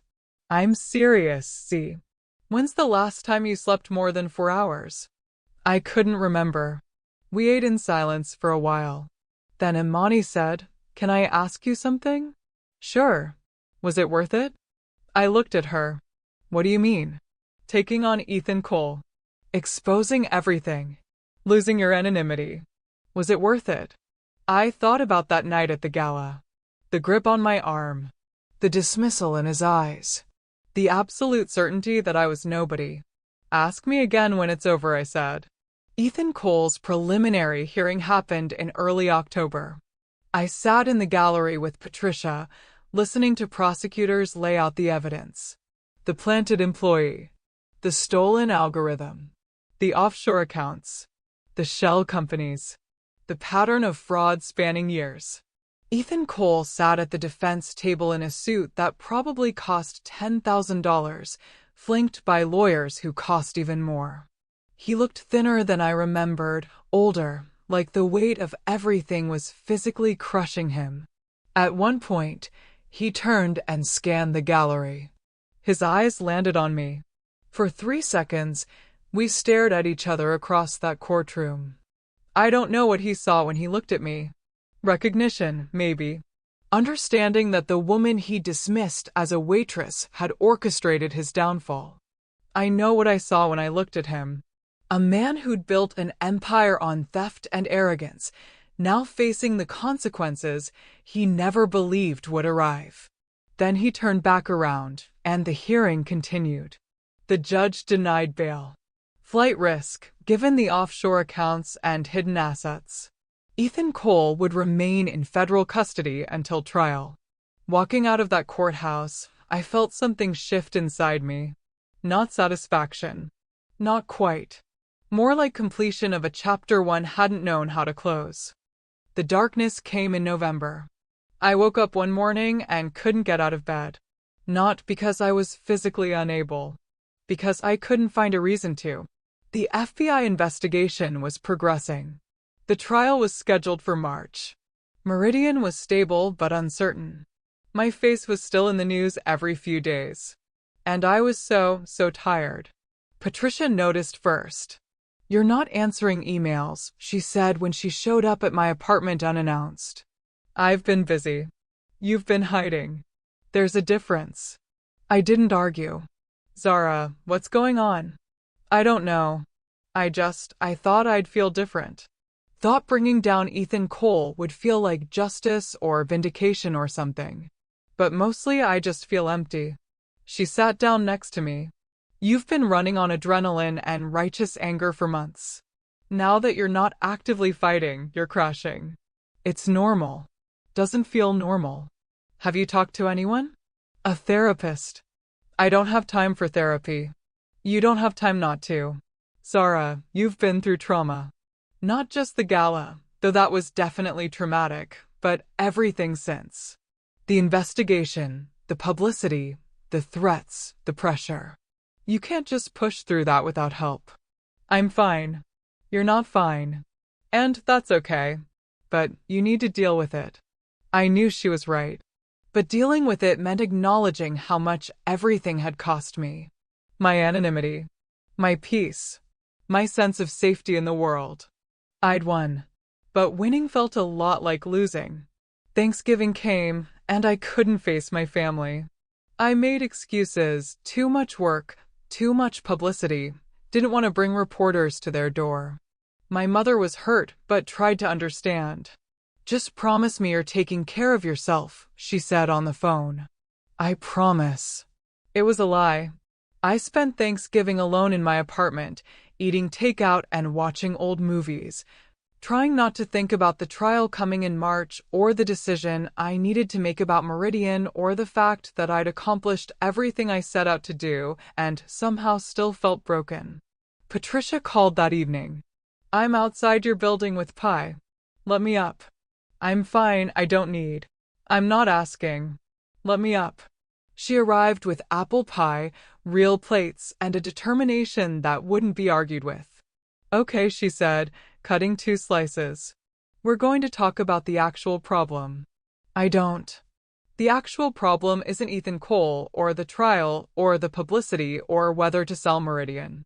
The actual problem is that you built your entire identity around being invisible, and now you're visible. You spent 6 years being powerful in secret, and now everyone knows. And you don't know who you are without the secret. I stared at her. "Are you moonlighting as a therapist?" "I'm your lawyer and your friend, and I've known you long enough to see what's actually going on. You're not depressed because you're tired or stressed. You're depressed because you achieved your goal and discovered it didn't fix what was actually broken. Nothing was broken. I built a successful company. You built a successful company while hiding who you were because you didn't trust the world to value you as yourself. And now you're forced to be visible, and you're terrified that everyone will see you and decide you're not enough. The words hit like a physical blow. That's not. It's exactly what's happening. And here's what you need to understand. You were enough the whole time. The invisibility was protection, but it was also a cage.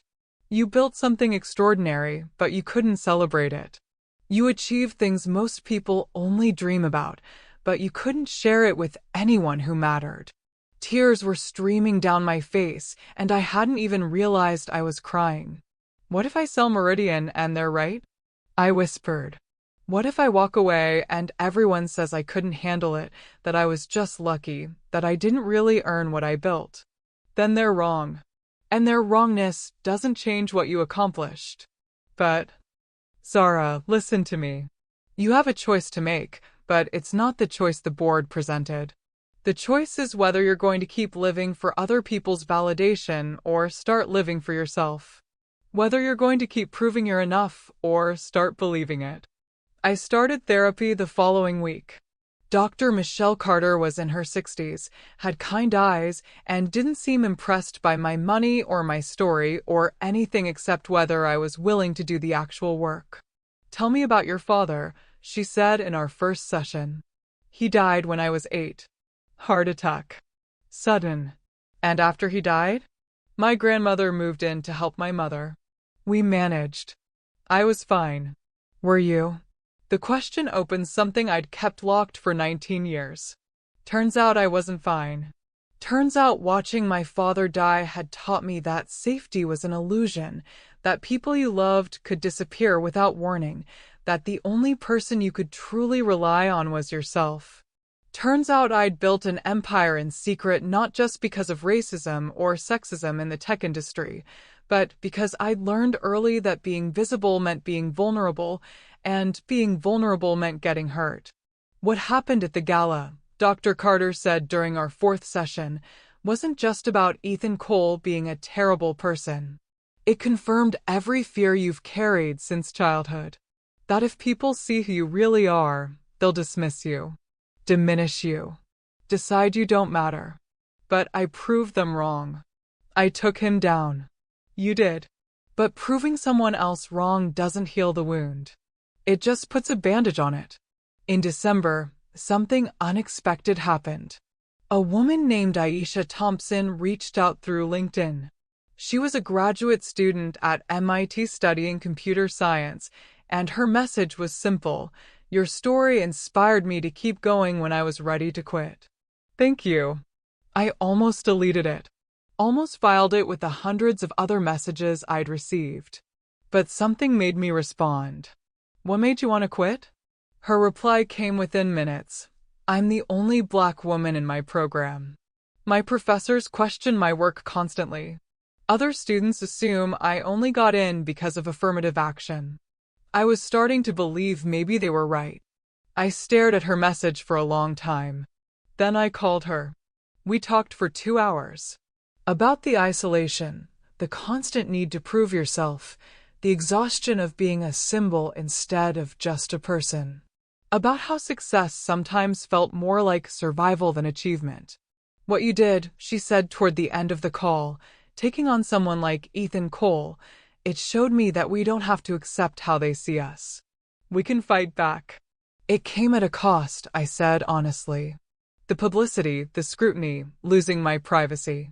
I'm still figuring out if it was worth it. But you fought. That's what matters. You didn't let him win. After we hung up, I sat with those words. You didn't let him win.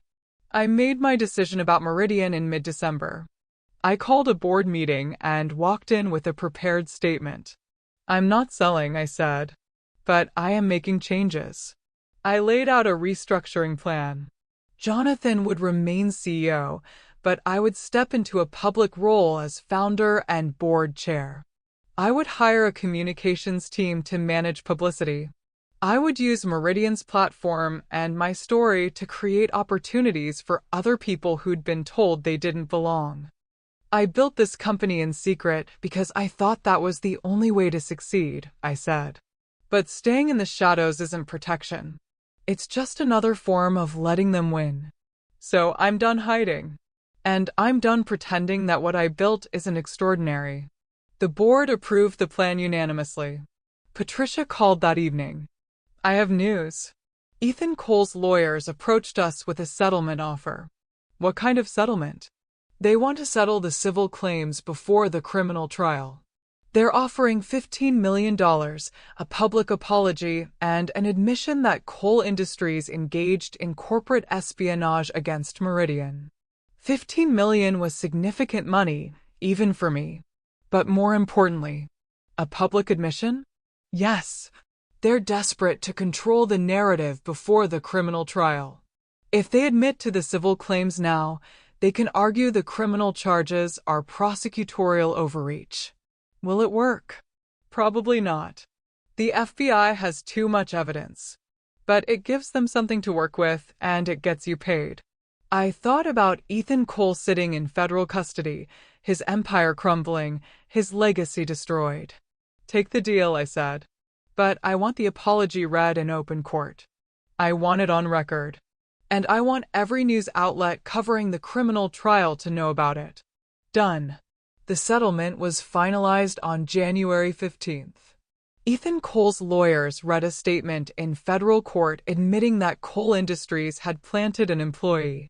Ethan Cole's lawyers read a statement in federal court admitting that Cole Industries had planted an employee inside Meridian Solutions with the intent to steal proprietary technology. They admitted to corporate espionage. They apologized for the harm caused to Meridian and to me personally. I sat in the gallery listening to words I'd never thought I'd hear. Cole Industries acknowledges that Ms. Michelle Brooks Bennett built Meridian Solutions through her own innovation, expertise, and leadership. The allegations made in our lawsuit were unfounded. We deeply regret the damage caused to Ms. Bennett's reputation and to Meridian Solutions. Ethan Cole wasn't there. His lawyers read the statement on his behalf. But every major news outlet was present, and by that afternoon, the admission was everywhere. Cole Industries admits to corporate espionage against Black woman entrepreneur. Ethan Cole's empire built on theft, company admits in settlement. Billionaire apologizes to 27-year-old he tried to destroy. The $15 million hit my account 3 days later. I donated $5 million to organizations supporting women and minorities in tech. I set up a scholarship fund at Howard University with another $3 million. I kept the rest as a reminder of what I'd won. But the real victory wasn't the money. It was watching the world finally see Ethan Cole for exactly who he was. The criminal trial began on March 8th. Federal prosecutors had spent months building their case, and it was airtight. They presented evidence of the planted employee, the stolen algorithm, the offshore accounts, the pattern of fraud spanning multiple companies over years. Harrison Greaves had taken a plea deal. He testified for 3 days about how Cole Industries had recruited him specifically to infiltrate Meridian, how he'd been promised money and career advancement, how he'd been instructed to copy everything and deliver it to Richard Stamos. Did you ever meet Ethan Cole directly? The prosecutor asked. Once. About 2 months after I started at Meridian. He wanted a progress report. What did he say to you? He said Meridian's technology was worth billions if we could acquire it. He said startups like that were naive, that they'd never suspect anything until it was too late. He said taking what they built was just good business. The defense tried to discredit Harrison, painted him as a disgruntled employee looking for a deal. But the evidence backed up every word he said.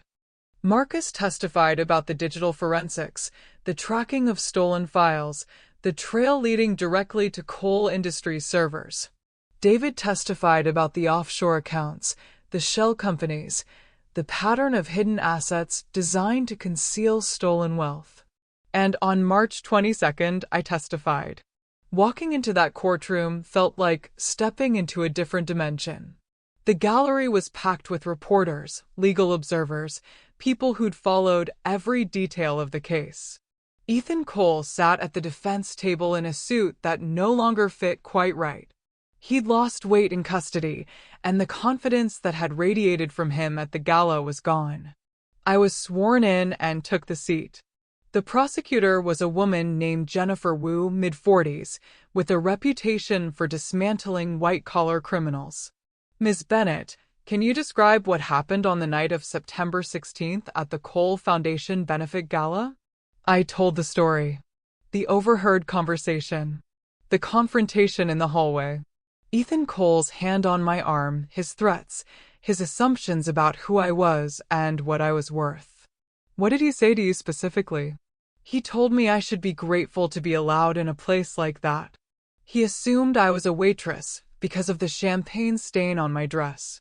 He said, "You people always think you're entitled to gossip about what you overhear." And when you corrected him, told him you were a guest, he didn't believe me, or didn't care. He was focused on making sure I understood that I was nobody, that I had no power, that he could destroy my livelihood with a phone call.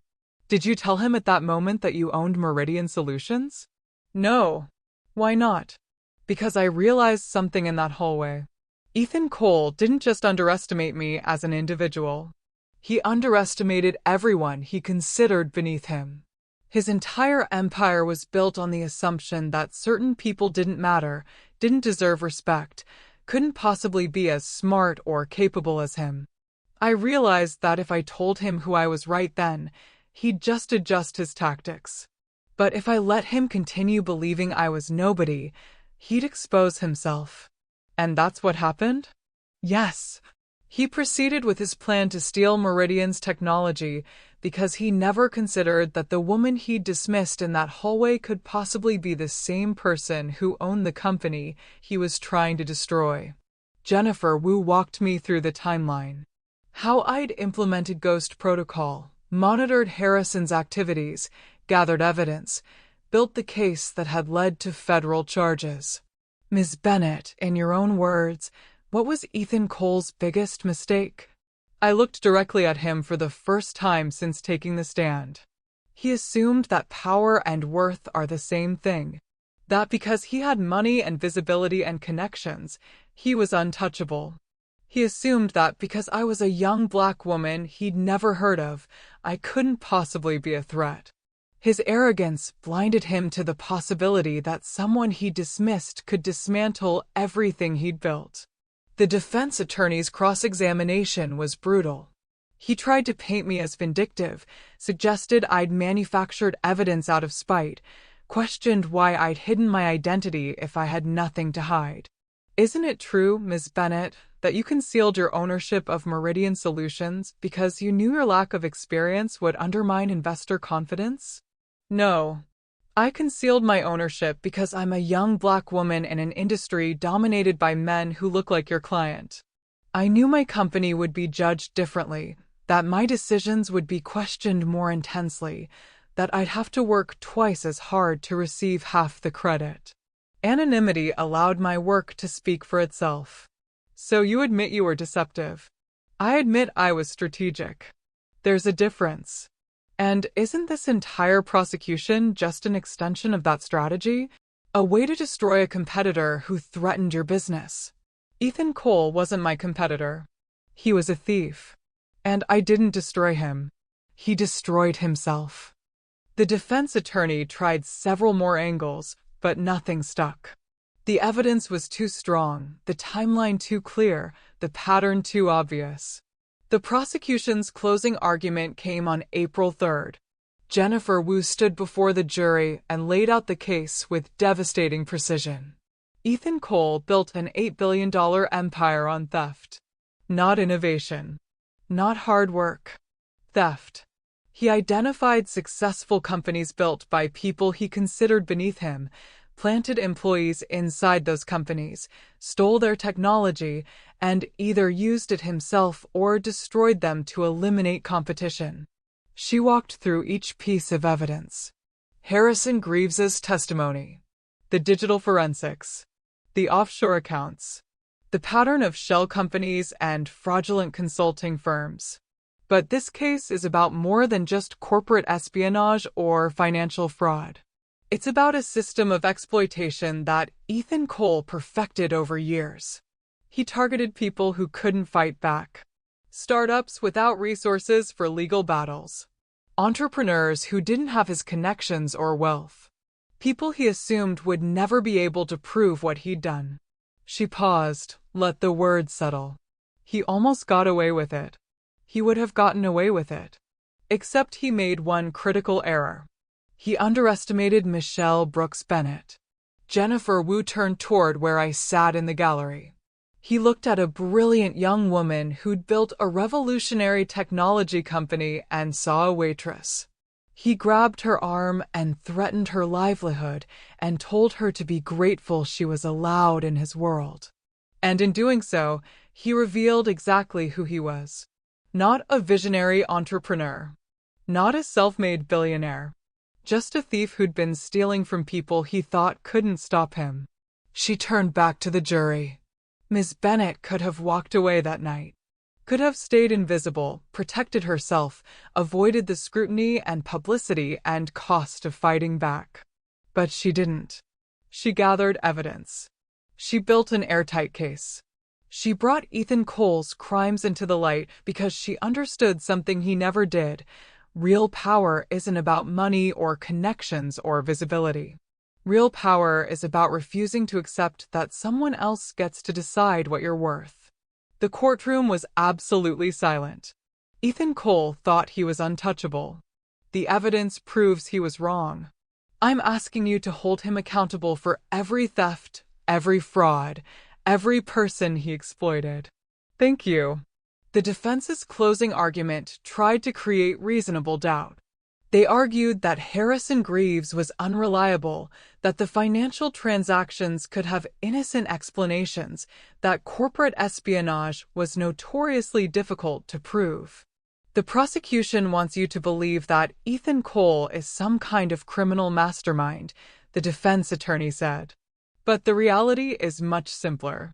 This is a case of a competitor using legal processes to destroy a business rival. Ms. Bennett built her case not because crimes were committed, but because she wanted revenge for a personal slight. He spent 2 hours trying to reframe the narrative, trying to make me the villain and Ethan Cole the victim. It didn't work. The jury deliberated for 6 hours. They returned guilty verdicts on all counts. I wasn't in the courtroom when the verdict was read. I was in Patricia's office, watching the news coverage with her, Jonathan, Marcus, and David. When the word guilty appeared on the screen, nobody spoke for a long moment. Then Patricia squeezed my hand. You did it, she said quietly. We did it, I corrected. The news anchors were already discussing sentencing, potential appeals, the collapse of coal industries. Experts debated whether Ethan Cole would actually serve significant prison time or if his lawyers would find some way to minimize the consequences. But the verdict was in. The world knew the truth. Ethan Cole was a criminal, and I had proven it. The sentencing hearing was scheduled for June. In the weeks between the verdict and sentencing, something shifted in how people talked about the case. Initially, the story had been framed as David versus Goliath, young entrepreneur takes on corrupt billionaire. But as more details emerged about Ethan Cole's systematic exploitation, about the dozens of companies he'd targeted over the years, about the people whose work he'd stolen without consequence, the narrative evolved. This wasn't just about me and Meridian. It was about a system that had allowed someone like Ethan Cole to operate unchecked for years because nobody believed the people he was stealing from. A reporter from the New York Times called me for an interview. Ms. Bennett, you've become a symbol for people who've been dismissed or underestimated in business. How does that feel? Honestly? Complicated. I didn't set out to be a symbol. I just wanted to protect what I'd built and hold someone accountable for trying to steal it. But if my story helps other people fight back against exploitation, if it makes even one person reconsider their assumptions about who deserves respect in business, then I guess the loss of privacy was worth it. What would you say to other young entrepreneurs, particularly women and minorities, who face similar challenges? I thought carefully before answering. I'd say your worth isn't determined by whether people recognize it. You don't need permission to be brilliant, to build something extraordinary, to take up space in industries that weren't designed for you. But I'd also say you shouldn't have to fight alone. Find your people. Build your team. Don't carry the weight of proving yourself by yourself. And if someone tries to steal what you've built, fight back. Not because revenge feels good, but because accountability matters. The interview ran on the front page of the business section. Imani and I had dinner the night before the sentencing hearing. "How are you feeling?" she asked. "I don't know. I thought I'd feel more, something. Triumphant, maybe. Or satisfied. But mostly I just feel tired." "That's because you've been fighting for 9 months. Your body's finally realizing it can stop." What if the sentence is light? What if he gets a few years and serves half of it in some minimum security facility that's basically a resort? Then he still lost his company, his reputation, and his freedom. He still got held accountable. That's more than most people in his position ever face. She was right, but it was hard to let go of the need for perfect justice. "Can I tell you something?" Imani said. "That thing with Carter, the way he used me, I blamed myself for a long time. Thought I should have seen through him, should have been smarter. But watching you go through this, seeing how you dealt with what Ethan Cole did, it helped me understand something. Being manipulated doesn't mean you were stupid. It means someone else was cruel. The shame belongs to them, not us." I reached across the table and squeezed her hand. "I'm sorry I didn't tell you about Meridian sooner. About who I really was. I get why you didn't. And I'm sorry I didn't push harder to make sure you were okay. I knew something was going on, but I let you deflect. We're both sorry. Can we move past it?" "Already past it. You're my best friend, Z, secret billionaire or not." We both laughed, and for the first time in months, it felt genuine. The sentencing hearing was June 14th. The courtroom was even more packed than during the trial. Victims of Ethan Cole's other schemes had come forward in the weeks since the verdict, and several were present to give impact statements. A woman who'd built a marketing analytics company testified that Cole Industries had stolen her client list and used it to undercut her business until she was forced to close. A man who developed a logistics software platform testified that Harrison Greaves had been planted in his company years earlier, had stolen his code, and that platform had been the foundation for what eventually became VisionFlow. One by one, people stood up and described how Ethan Cole had identified their innovations, stolen their work, and destroyed what they'd built. The pattern was undeniable. I wasn't an isolated case. I was just the one who'd fought back successfully. When it was my turn to give a victim impact statement, I stood at the podium and looked directly at Ethan Cole. "On September 16th, you grabbed my arm and told me to be grateful I was allowed in your world. You assumed I was a waitress. You told me I was nobody. You threatened to destroy my livelihood if I spoke about what I'd overheard. And in that moment, you revealed something important. You genuinely believed that certain people don't matter. That success belongs only to people who look like you, come from wealth like you, have connections like you." He stared straight ahead, expressionless. "You built an empire on that belief. You stole from people you thought couldn't fight back. You exploited people you assumed would never be able to prove what you'd done.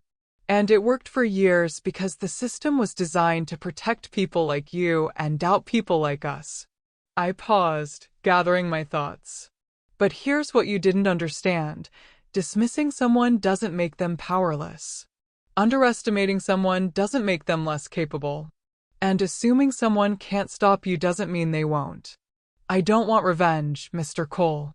I want accountability. I want you to understand that what you did had real consequences for real people. I want every entrepreneur you stole from to know that what happened to them wasn't their fault, that they deserved better, that the system that protected you for so long has finally caught up with you." I stepped back from the podium. The judge took 15 minutes to deliver her sentencing decision. Mr. Cole, you have been convicted of multiple counts of corporate espionage, wire fraud, and money laundering. The evidence presented at trial demonstrates a pattern of calculated theft spanning many years. You targeted innovative entrepreneurs, stole their work, and built your fortune on their ideas. You showed no remorse, no accountability, and no recognition of the harm you caused. She paused. The sentencing guidelines suggest a range of 12 to 17 years. However, given the scope of your crimes, the number of victims, and the need to send a clear message that this behavior will not be tolerated, I am sentencing you to 22 years in federal prison, with no possibility of parole for the first 15 years. Additionally, you are ordered to pay restitution totaling $430 million to identified victims, and you are permanently barred from serving as an officer or director of any publicly traded company. 22 years. The courtroom erupted. Reporters rushed out to file stories. Victims hugged each other. Ethan Cole's lawyers immediately began discussing appeals. But the sentence stood. Ethan Cole was led out of the courtroom in handcuffs, and I watched him disappear through the side door. I felt Patricia's hand on my shoulder. "It's over," she said. And finally, I believed her. 3 months after the sentencing, I stood in front of 200 people at a tech conference in San Francisco. A year ago, I would have never agreed to this. A year ago, I was still hiding, still invisible, still convinced that safety meant staying in the shadows. Now I was keynoting a conference on innovation and ethics in technology. "My name is Michelle Brooks Bennett," I said into the microphone. "Most of you know me as MB, the woman who took down Ethan Cole. But that's not actually who I am. That's just one chapter of my story." The audience leaned forward, listening. I built Meridian Solutions when I was 22 years old. I bootstrapped it with money I saved working 3 jobs through college. I taught myself advanced algorithm development through online courses and textbooks I bought used. I spent 4 years perfecting technology that would eventually be worth hundreds of millions of dollars. And I did all of it anonymously because I didn't trust the world to value my work if they knew who I was. I paused, looking out at the crowd. I could see young women in the audience, people of color, people who probably understood exactly why I'd made that choice. I was right to be cautious. The tech industry has a long history of dismissing people who don't fit a certain mold. But I was also wrong about something important. I thought invisibility was protection, but it was actually a prison. I built something extraordinary and couldn't celebrate it. I achieved things most people only dream about and couldn't share it with the people I loved. I let fear dictate how I showed up in the world. What happened with Ethan Cole changed that. Not because I wanted it to, but because I didn't have a choice anymore. He forced me into visibility, into defending myself publicly, into standing in the light whether I was ready or not. And you know what I discovered?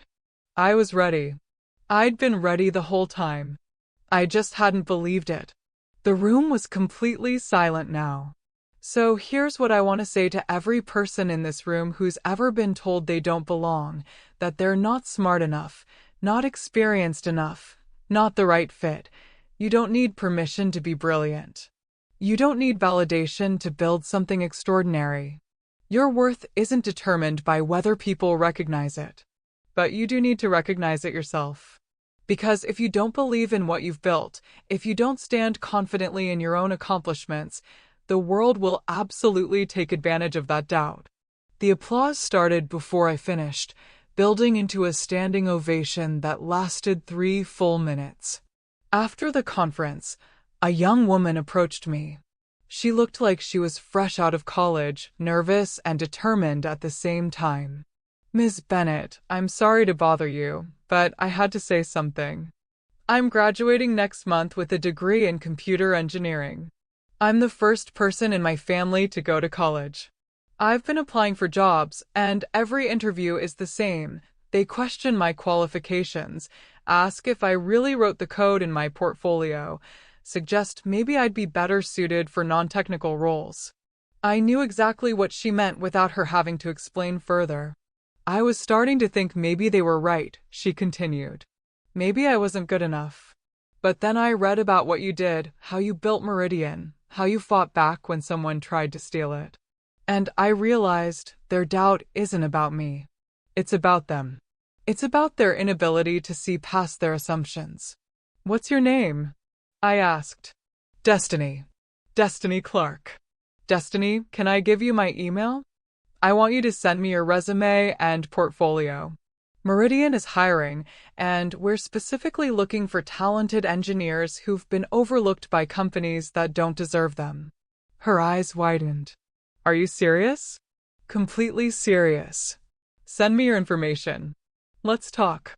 Meridian Solutions doubled in size over the following 6 months. We hired aggressively, focusing on talented people who'd been passed over by traditional tech companies. We implemented blind resume reviews to eliminate name bias. We created mentorship programs pairing junior engineers with senior staff. We built the kind of company I'd wished existed when I was 22 and trying to break into an industry that didn't want me. Jonathan remained CEO, but I took an active role as founder and board chair. I did interviews, spoke at conferences, served on panels about diversity in tech and corporate ethics. The restitution money from Ethan Cole's sentencing, $43 million, became the foundation for something bigger. I established the MB Innovation Fund, a venture capital fund specifically designed to invest in entrepreneurs from underrepresented backgrounds. Women, people of color, LGBTQ founders, people from working-class backgrounds, anyone who'd been told they didn't belong in the startup world. The fund would provide not just money, but mentorship, connections, and the kind of support I'd had to build for myself in secret. Marcus was our first investment. His cybersecurity startup, Sentinel Security Solutions, launched with $1 million from the fund. Then came David's financial literacy platform. Then Patricia's nephew with his legal tech concept. Then Destiny Clark with her AI application for detecting bias in hiring algorithms. Within a year, the fund had invested in 17 companies. 3 were already profitable. All of them were building solutions that traditional venture capital had overlooked. My family adjusted to the new reality slowly. My mother still worried about the publicity, but she'd started telling everyone at church about her daughter, the tech entrepreneur. My brothers thought it was cool that their sister was kind of famous. My grandmother just smiled knowingly. You got your father's mind and my stubbornness, she told me one Sunday afternoon at her house in Baltimore. That combination was always going to lead somewhere interesting. Do you think Dad would be proud? I asked. Baby, your father would be beside himself with pride.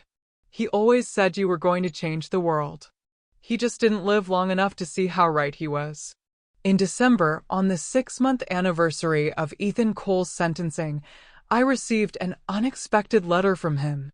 I stared at the envelope for 10 minutes before opening it. The letter was handwritten, 2 pages of what appeared to be genuine reflection and remorse. He acknowledged what he'd done, admitted his entitlement, and credited me with stopping a pattern that had harmed dozens of people. I read it once, then filed it away without responding. Whether Ethan Cole actually understood what he'd done, whether he felt genuine regret, none of it changed what had happened or what I'd built in response. His accountability wasn't about his feelings. It was about justice and making sure other people didn't suffer what I'd experienced. 22 years in federal prison said more than any letter ever could.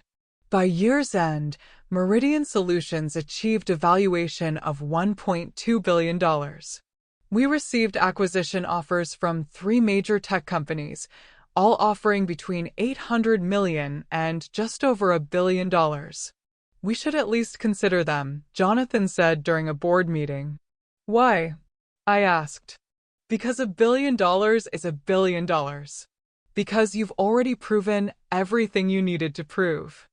I looked around the table at the board members who'd been with me since the early days. I didn't build this company to sell it for $1 billion, I said. I built it to prove that someone like me could build something extraordinary. That mission doesn't end with a check. It ends when the system changes, when people like me don't have to hide who we are to succeed. So that's a no? The CFO asked. That's a hell no. We're not selling. We're scaling.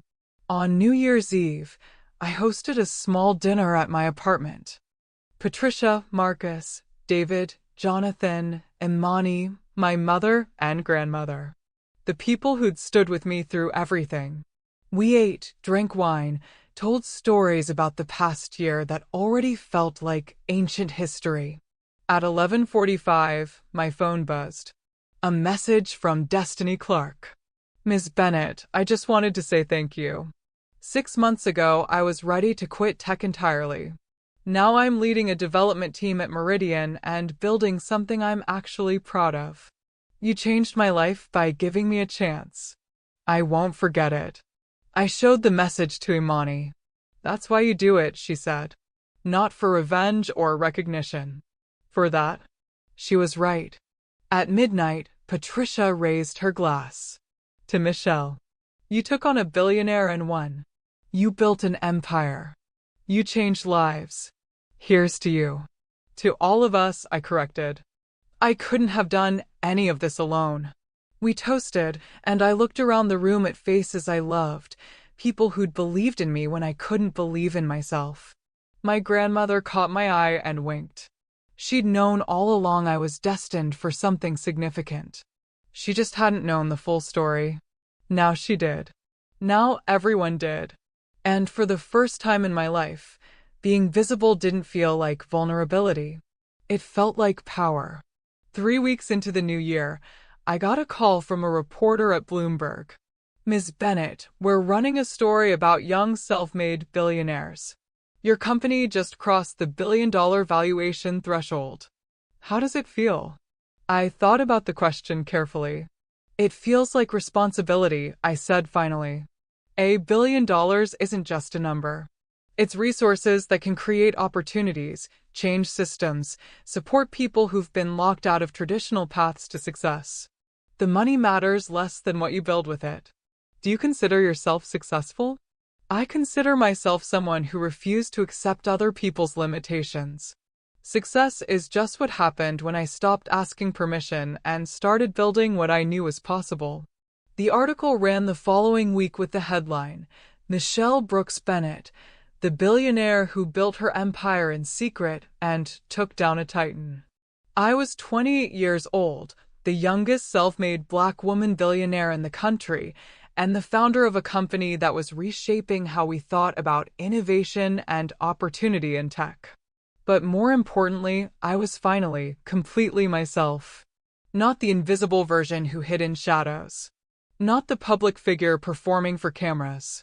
Just me, Michelle Brooks Bennett, a woman who'd built something meaningful and was using that platform to make sure others could do the same. On a quiet Tuesday in February, I visited Howard University to announce a new partnership. Meridian Solutions was establishing a fully funded tech incubator on campus. Students with innovative ideas would receive mentorship, resources, and seed funding to build their companies while still in school. I sat in classrooms on this campus 10 years ago. I told the assembled students and faculty. I learned the foundations of everything I'd eventually use to build Meridian. But I also learned something else here, that excellence doesn't require permission, that innovation comes from all communities, and that the people who get counted out often have the most valuable perspectives. I paused, looking at the young faces in the audience. Some of you are sitting here right now with ideas that could change the world. Ideas you're afraid to pursue because you don't fit the Silicon Valley mold, because you don't have connections, because you've been told people like you don't belong in tech. I'm here to tell you something important. They're wrong. And this incubator exists to prove it. The applause was thunderous. Afterward, a young man approached me. He was maybe 19, wearing a Howard hoodie, holding a worn notebook. "Ms. Bennett, I've been working on an algorithm for 3 years. It could revolutionize renewable energy distribution. But every investor I've pitched says I'm too young, too inexperienced, that I should finish school first and get a real job before trying to be an entrepreneur." "Show me what you've got," I said. He opened his notebook, and for the next 30 minutes, he walked me through his concept. It was brilliant, genuinely innovative. Exactly the kind of idea that traditional investors would overlook because it came from a 19-year-old kid with no pedigree. "What's your name?" I asked when he finished. "Cameron. Cameron Mills." "Cameron, how would you feel about being the first company in the new incubator? We'd provide $50,000 in seed funding, mentorship from our development team, and workspace. You'd maintain full ownership. We'd just be supporting your vision." His eyes filled with tears. "Are you serious?" "Completely. Email me your full proposal. Let's make this happen." That night, sitting in my apartment with a glass of wine and city lights glittering outside my window, I thought about the journey that had brought me here. 1.5 years ago, I was invisible. Powerful in secret, successful in silence, hiding who I was because I thought that was the only way to survive. Then Ethan Cole grabbed my arm and told me to be grateful I was allowed in his world. And everything changed. He'd meant to put me in my place, to remind me I was nobody. Instead, he'd revealed exactly who he was and given me the motivation to take him down. The FBI investigation. The trial. The conviction. 22 years in prison. But the real victory wasn't his downfall. It was what I'd built in response. A company that valued talent over pedigree. A fund that invested in overlooked entrepreneurs. An incubator that would give students the opportunities I'd had to create for myself. A platform that proved power had nothing to do with fitting traditional molds. Ethan Cole had tried to destroy me because he couldn't imagine someone like me could be a threat. I'd proven him wrong in the most comprehensive way possible. Not by becoming like him, but by building something better. My phone buzzed. A text from Imani. "Stop working and come have drinks with me. You've saved the world enough for one day." I smiled, grabbed my jacket, and headed out. Because that was the other thing I'd learned this year. Success wasn't just about building companies or taking down corrupt billionaires or achieving billion-dollar valuations. It was about having people in your life who reminded you to live, not just achieve. Who celebrated you for who you were, not what you'd accomplished. Who stood with you through the darkness and the light. I'd spent 6 years building an empire in secret. Now I was building something even more valuable, a life lived fully, authentically, visibly. And it was just getting started. Hey, thank you so much for sticking with me through this entire journey.